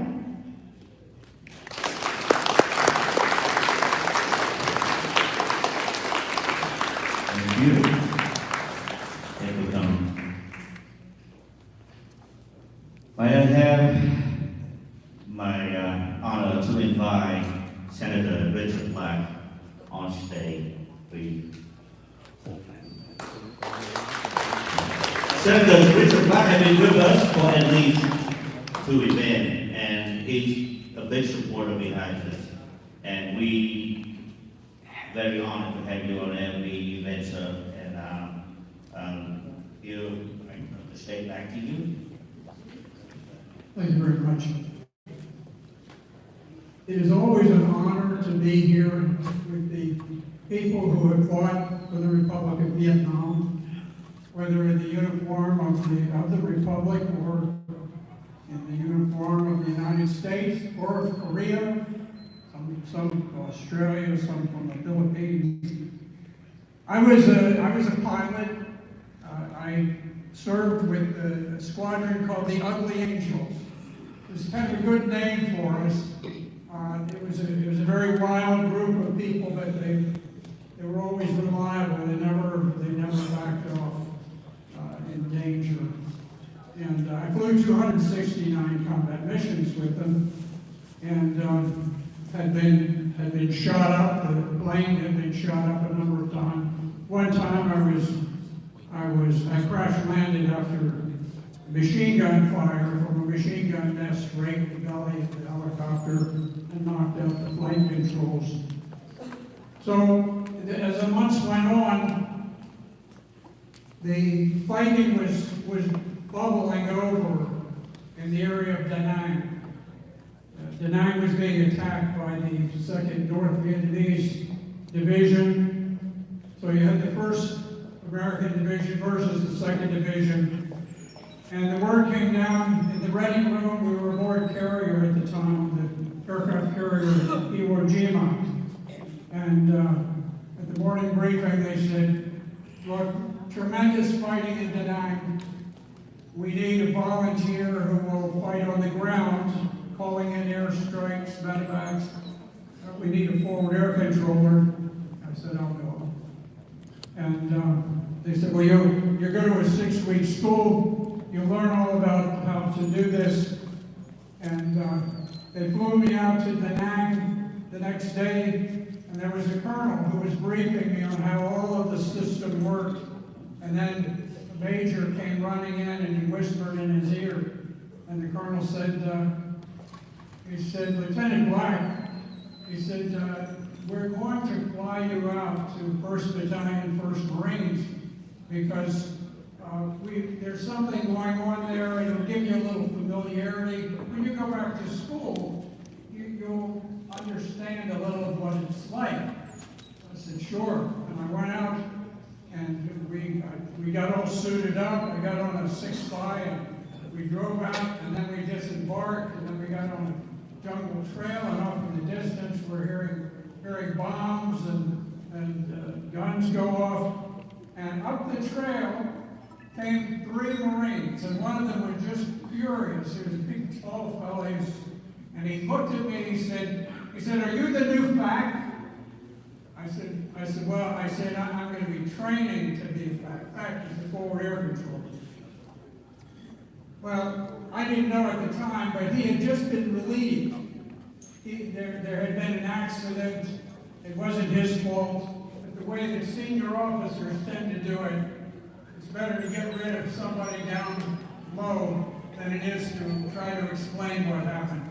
So he gave me a briefing for 10 minutes on the jungle trail, And when he was finished, and he had told me how you call airstrikes, how you call artillery, he reached in his pocket, he took out his map, he hurled them on the ground, and he stormed off. And I got down on my hands and knees, and I picked up all the maps, and I stuffed them in my pockets. We continued down the trail, and the company commander came running up. He says, "You're the new fact, aren't you?" I said, "Well," I said, I'm going to a school to become a fact." He said, "Get up here." He says, "We need air now." And so I went up. There were already aircraft, and they were running out of fuel. And I called the first airstrikes. I never went to the school. I ended up calling a greater tonnage of bombs than any other air controller in the 1st Marine Division.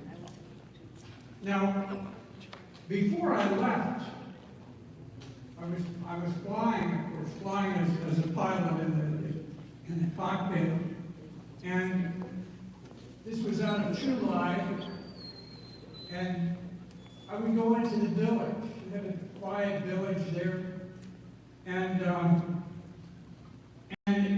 there was a very nice girl. Her name was Ann Mai. Her brother was a 2nd lieutenant in the Army, and we never hugged, we never held hands, but I would go to her shop and we would talk. And she had a little, it was a bamboo hut type of thing, and so finally the time came that I had my orders to go with the ground forces to fight and to lead the air wing. And I went into town and I told her. And she was very upset. She was angry. And when I got up to leave, she got up and she walked with me. And she had never walked with me before. But she walked me to the barbed wire fence. And as we got to the fence, she looked up at me and she said, "You go, I die." And I looked at her and I was heartbroken. But war sweeps us all up. Everyone in here. And I turned and I walked through the barbed wire fence and I waved one last time. And I never saw her again. But when Saigon fell, I thought about her. She was the first thing I thought about, and I had nightmares about her. And then later I worked with many of you in this room and many of your parents or your grandparents, and we passed legislation that allowed us to hold events in public buildings where we would not show the flag of tyranny, the flag of North Vietnam, but we would fly the flag of free Vietnam, the Republic of Vietnam. And we passed that. And Colin Powell, who was at the time the Secretary of State, was furious. And he sent down the word to all of the leadership of the Democrats and of the Republicans. And they had planned, they actually put it in the newspaper, we're going to kill this bill. And Delegate Hull, who was representing Arlington at the time, he was a Democrat, and he had introduced it because there were many Vietnamese in Arlington. And he stood up knowing that his bill was to be defeated. The Republican Speaker of the House, Bill Howe, had already told the media, he said, "This is going back to committee, we're going to kill him." And after Bob Hall had given his presentation, the speaker asked, "Are there any other speakers?" expecting that there would be none. And I stood on my feet, and I spoke with great passion about the heroism of the Vietnamese, how they had fought against tyranny, how they had stood up.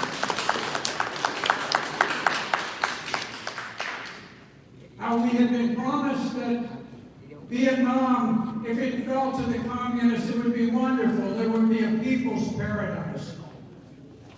And as the tanks crushed down the gates to the presidential palace, and the North Vietnamese stormed in, and the killing was going on and the fighting everywhere, people began to flee. The people were being evacuated from Saigon. People were struggling to get out. We flew 125,000 key South Vietnamese back to the United States, but most people couldn't get out. And the Americans began to fly out. And the South Vietnamese were not allowed on those planes. So the South Vietnamese, they understood what was going to happen. Even though the media had said, oh, this is going to be wonderful, you'll love the communists. They knew what was going to happen to them. And you had mothers with newborn babies that were a month old. And they ran. And as the soldiers were going out to get on the planes, they begged the soldier, take my baby. What the soldiers did, they didn't know whose baby it was, they didn't know where it was going, but they take it and they stuff it under their jacket, and they hide it, and they take it.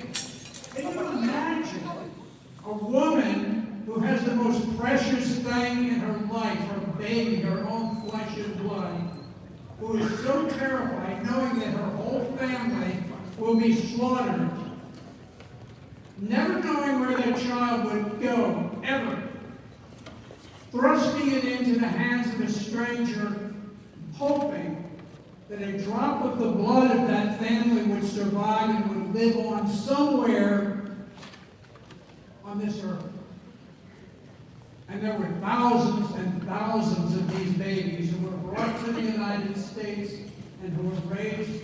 I don't know whether there's anybody here like that, but you may know others who came over that way. They won't even know the history. They won't know what happened. 2 million Vietnamese of the South China Sea. They were fleeing this people's paradise,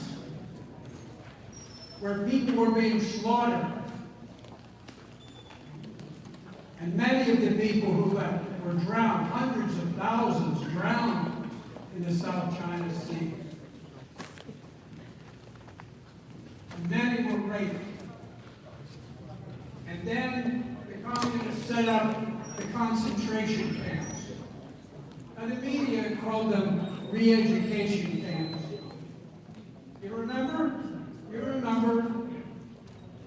And that was because concentration camps had such a nasty, evil sound. Americans had been indoctrinated to relate terrible things to concentration camps. So they called them re-education camps. 1 out of every 3 people held in the concentration camps died. A huge death rate.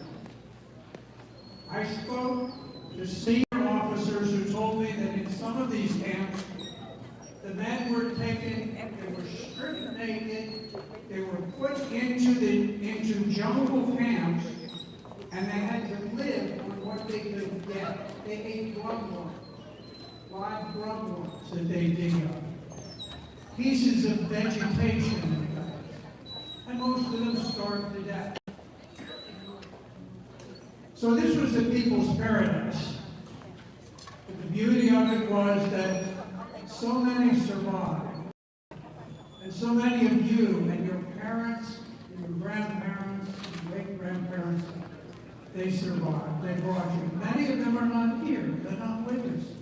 Many of the people I first started working with when we designated April 30th as the day to remember the Vietnamese people and the Republic of Vietnam. So today, I look and I know some of us are growing older. You know, we used to be young people. And but we grow older as time goes on. But I will never forget, to the day that I die, the courage, the valor, the self-sacrifice of the Vietnamese soldiers who sometimes during night patrols would hold my hand as we would go off into the jungle down the trail because it was so black at night, on moonless nights, that you had to hold hands to stay together. And I remember their courage. I will never forget it. When the Vietnamese came here, we became probably the most successful and patriotic of all immigrants. And I want to salute you and thank you. Thank you for allowing me to be here today.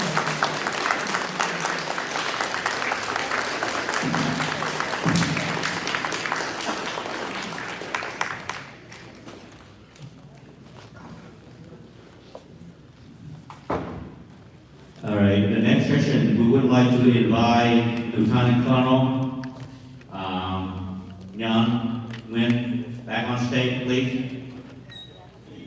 And also, this is the ceremony that we would like to invite all Vietnam War veterans who are here today to come on stage, and we would like to have Senators Richard Black and also Lieutenant Colonel.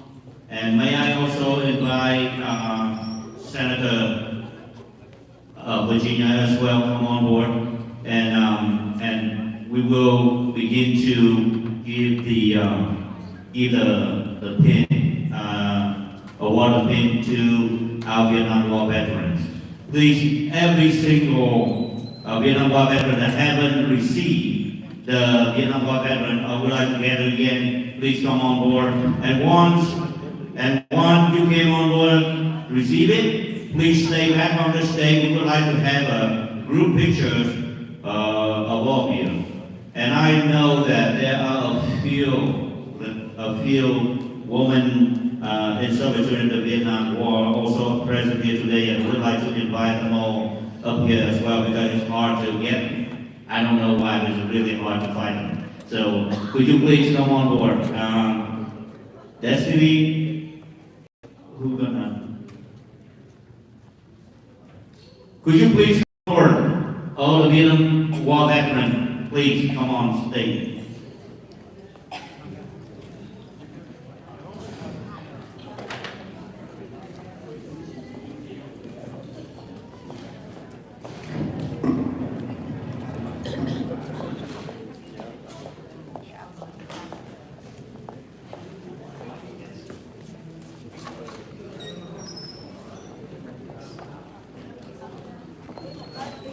Would you hold on 1 second, please? We are having the group of they preparing the pin.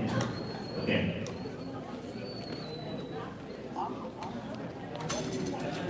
Anh monitor ở ngoài thấy sắp hết rồi chạy vào. Mới à? Đúng rồi, các anh biết mà, tại vì anh coi đây là biết rồi.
While we're at it, I would like to also thank you, the Viet American team, that for their help to prepare food and snack for the attendees today.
I've been waiting for you.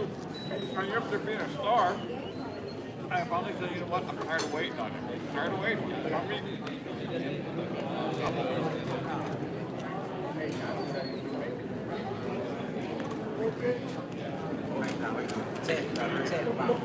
Yeah, that's right. Don't forget that. Not that way. Let me just say what. I never left my cell phone out of my sight. I didn't take my laptop with me.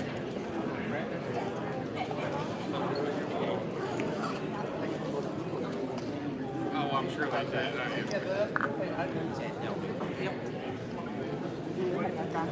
don't think it was funny. I heard they saw 80 cops on the street. Very nice. You want to hear a funny story? Vote.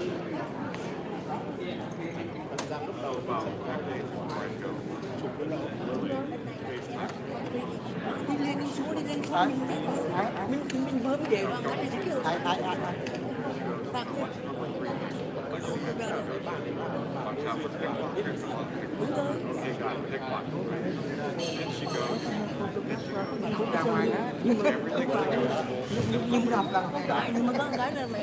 mình phải coi sau coi trước, đúng không? Bà không có theo luật gì cả.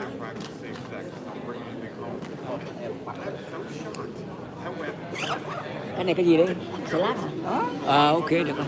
Để dân ăn cái chứ anh đi vòng vòng. Ngoài kia không cho mình ngồi ăn. Không cho à? Exactly. I'm trying not to laugh, right? And I'm going, honey, no, I'm not gonna. I am trying so hard not to, because her baby. Xin mời anh đi. Nhưng mà không bạn sao cái đi chạy vậy? Bà ấy vừa ngồi xuống thì lấy sao? Bà ấy lại đỡ cái mẹ mình ngồi xuống. Một con nó là cái chị ngồi xuống đi chứ chị. She was sure she was not kidding. Like, Em sao chị cứ đi đứng lên. Và tôi ngồi xuống dưới và ngồi đi. I told the story like 20 times and it still cracks me up. So here, just imagine. Hả? Kêu cảnh giác gì?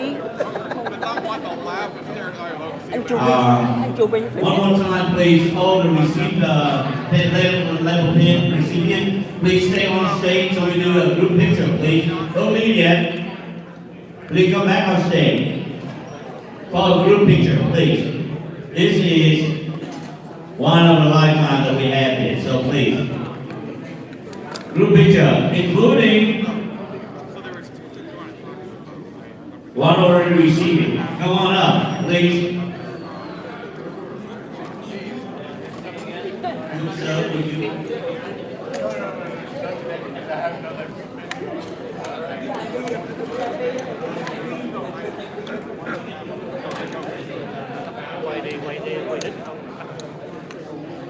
Okay, could we break? Can we break it to two rows? Cái này phải con quay anh cô mới chụp. Okay. Today, yes. Phải con quay anh cô mới chụp được, vậy thì cần làm sao chụp? Đuổi ra hết.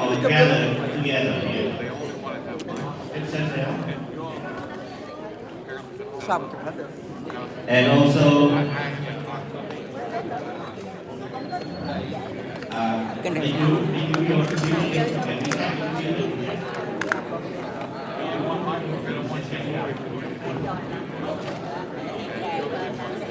yes, with the ritual and etc.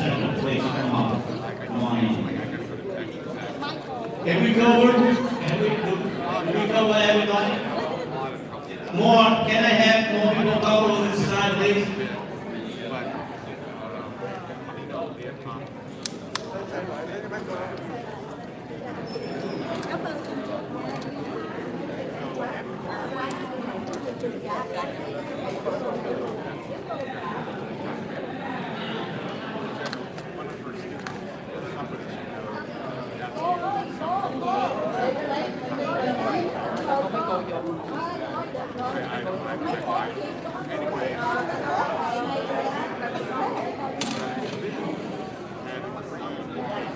Is it too wide or we still?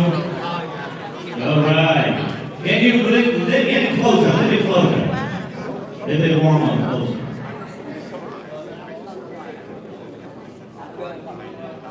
All right. Let me know when you're done.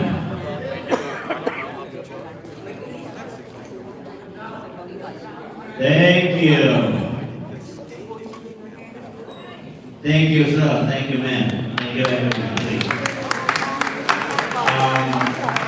After these, please stay back. We still have a couple more speakers from the organization. Came on board. Please be seated and give it a few minutes, please.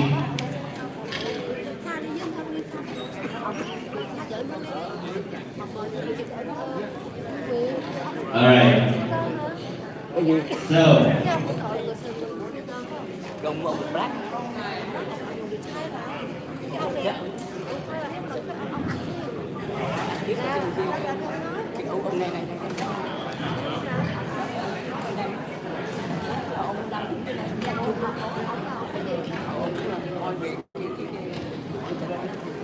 Nhưng mà không biết là cách mời. All right. One editing. Okay. Is that con chú lại thì được nha. All right. Could everybody please be seated? I have a couple more. Yeah.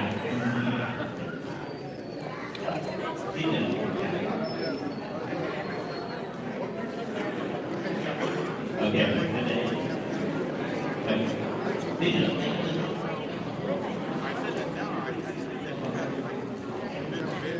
Okay.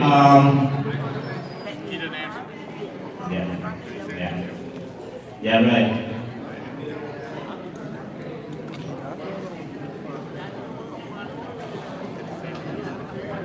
Please, everyone, be seated, and we're resuming the speaker session, please. May I invite Miss Cindy from Japanese community. Hello.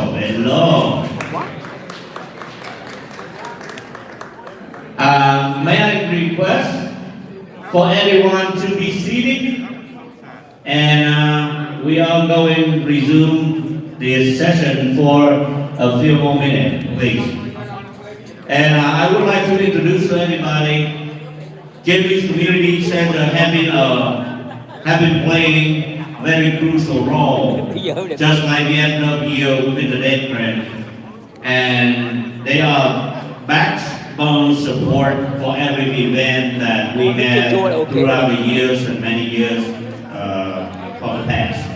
And they continue to do so. And everything we request, no problem, they are there. Once again, thank you, Ms. Cindy. I introduce Ms. Cindy as the staff directors of the Vietnamese Community Center and have a few words with all of you.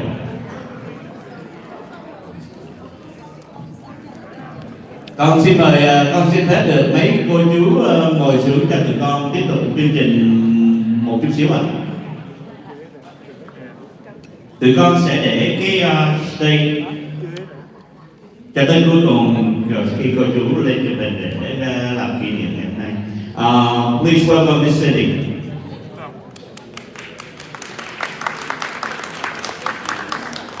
Good afternoon, everyone, and welcome to James Lee Community Center. My name is Cynthia Mila, and I'm the director here at the center. It is a great and wonderful pleasure to be able to be a part of such a significant event here. I hope you all enjoy the ceremony, and thank you all for coming.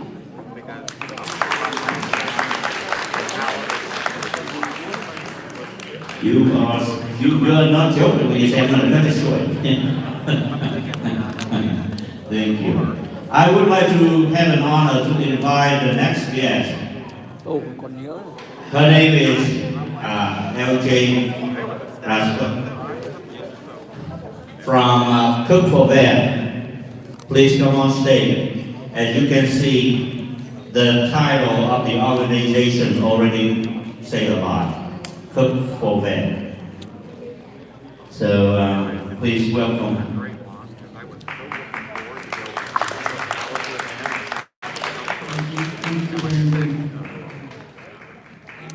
Hi everybody, good afternoon. I am L.J. Raspler, President and founder of Cook for Vets. It is an honor and a privilege to be here today as you commemorate the heroes of the Vietnam War.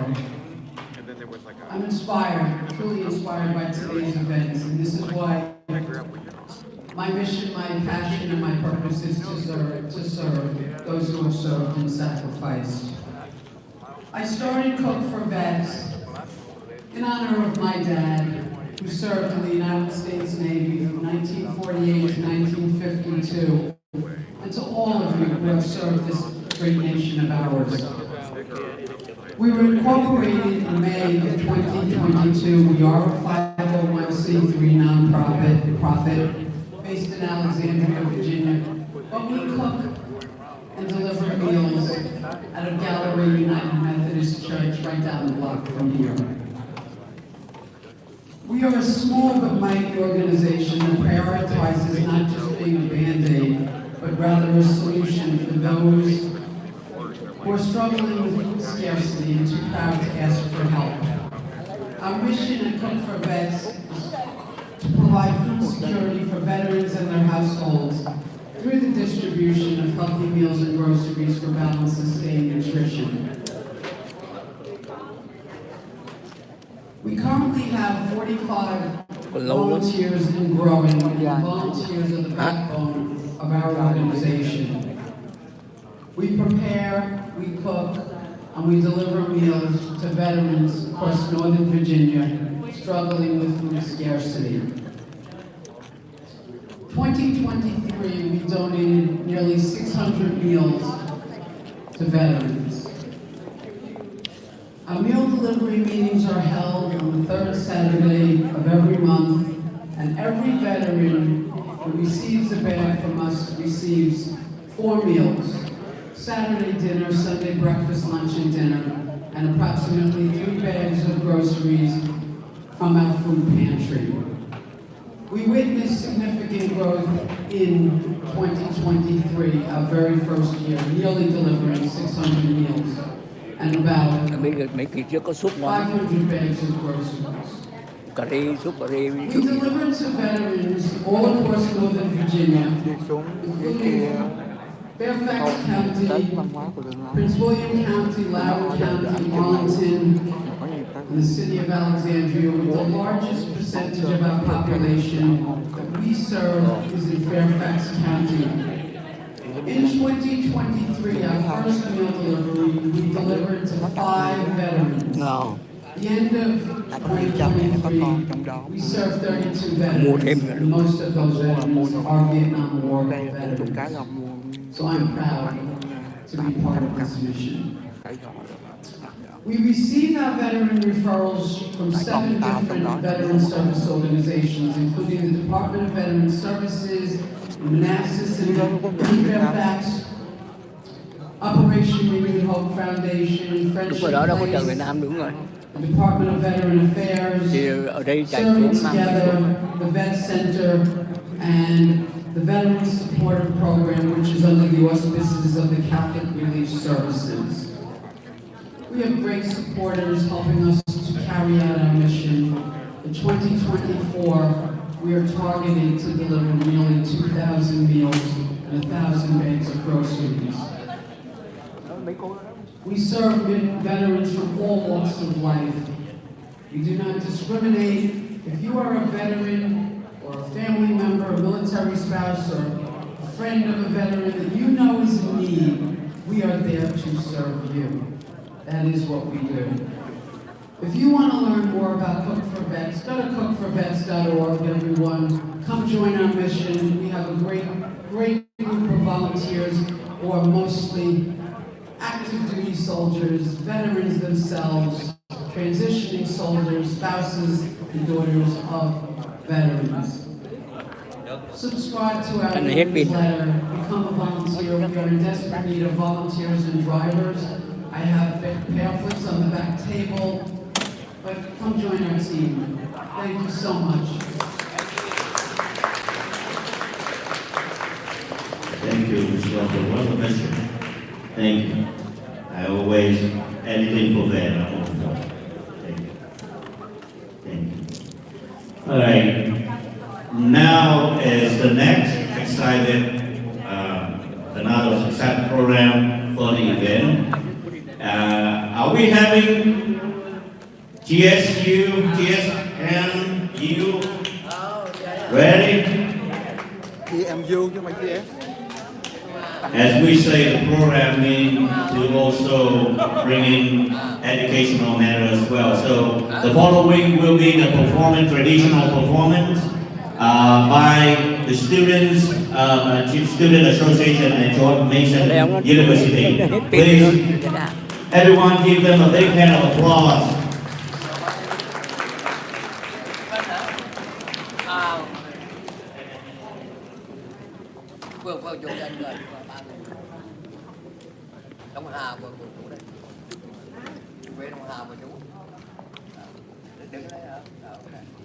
One more time, a big hand of applause for this beautiful young man and woman. Thank you. Thank you guys.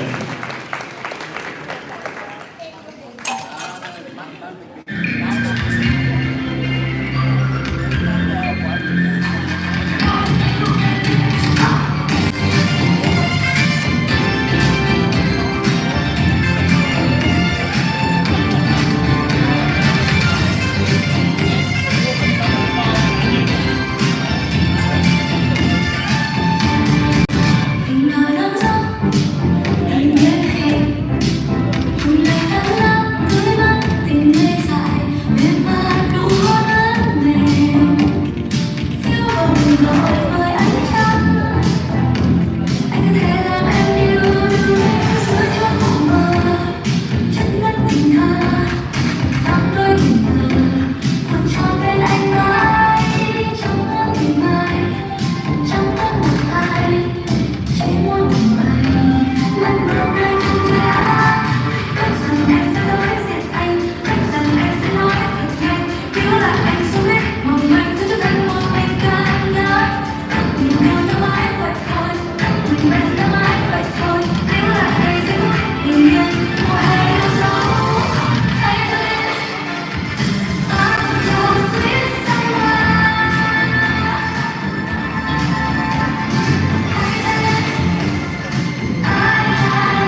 Ok, 30 phút. Hả?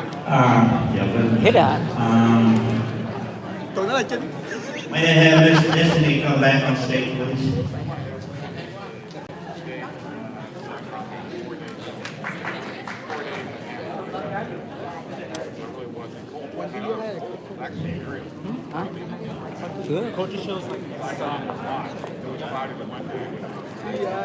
Once again, thank you for your presence today. It's such an honor for, in a short, period of time, and time very critical to us, in having you present here today. It's mean a lot to us. As I talked to Mr. Dave Crane here, I said, today is one of the days that really means to me that we're able to achieve the dream that I was wishing to have, when I first came to the state.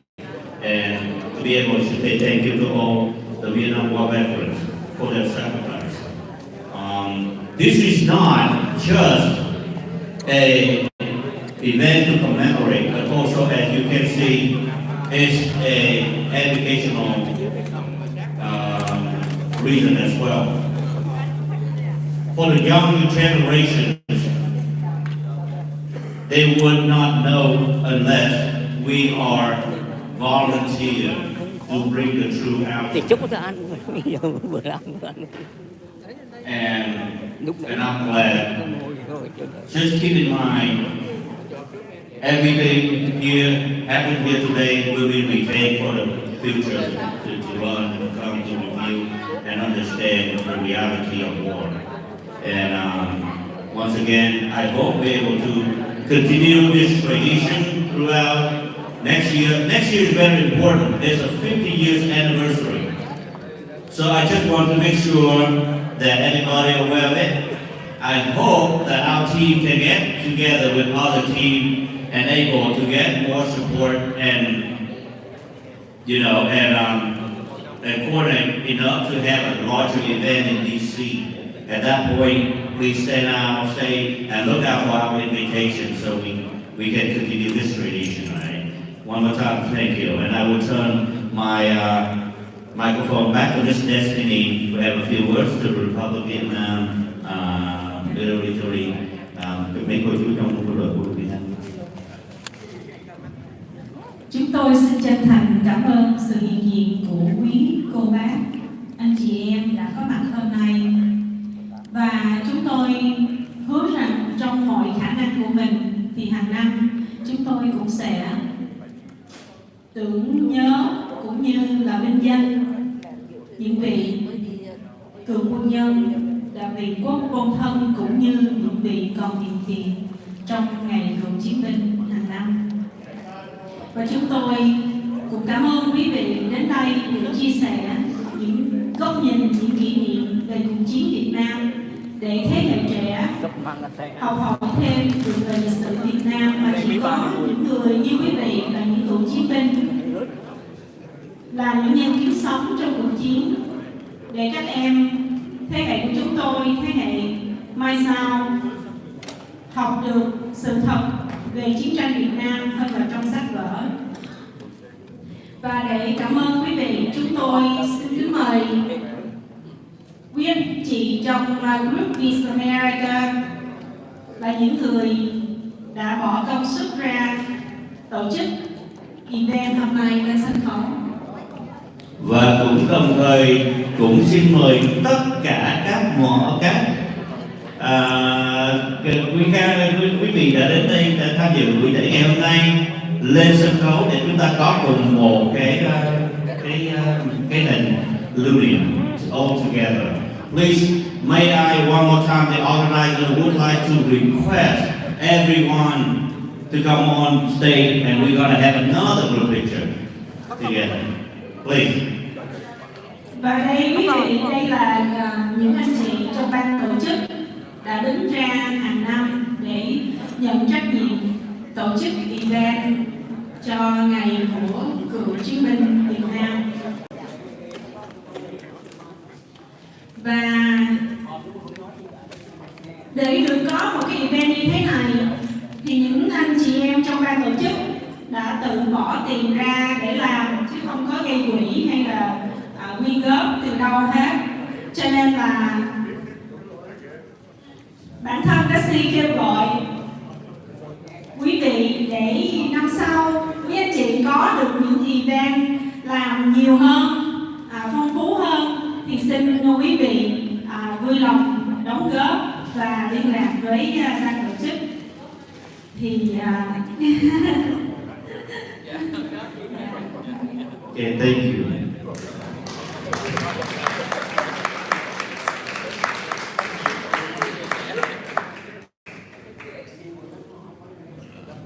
Okay, one more time, ban tổ chức, all the organizers, please come into the center stage, and I would like to invite everyone from the heavy guests, come on board with us, please. May I have permission to invite all of you to come up on board one more time for a group picture with us. Everyone, please come on one more time.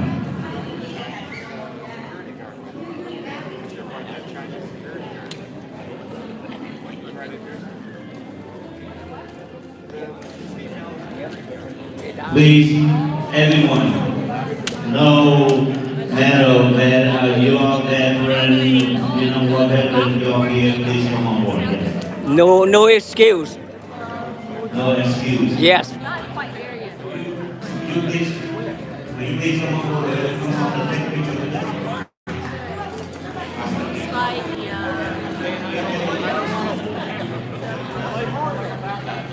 Bây giờ nó làm bao quá rồi nó chưa Would you please come on to take a one photo group picture together? Okay?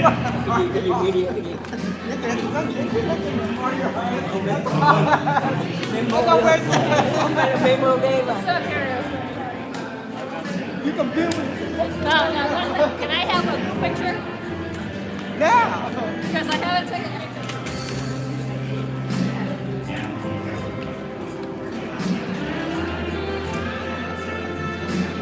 Ông ơi, ghi chú lên chụp với tụi con một tấm ảnh lưu niệm để lên năm sau làm cái chuyện program.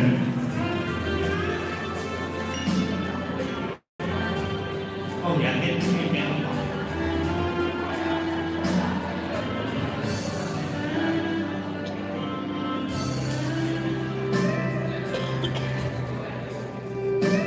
con xin mời mấy cô chú một lần nữa lên cho con xin một tấm hình.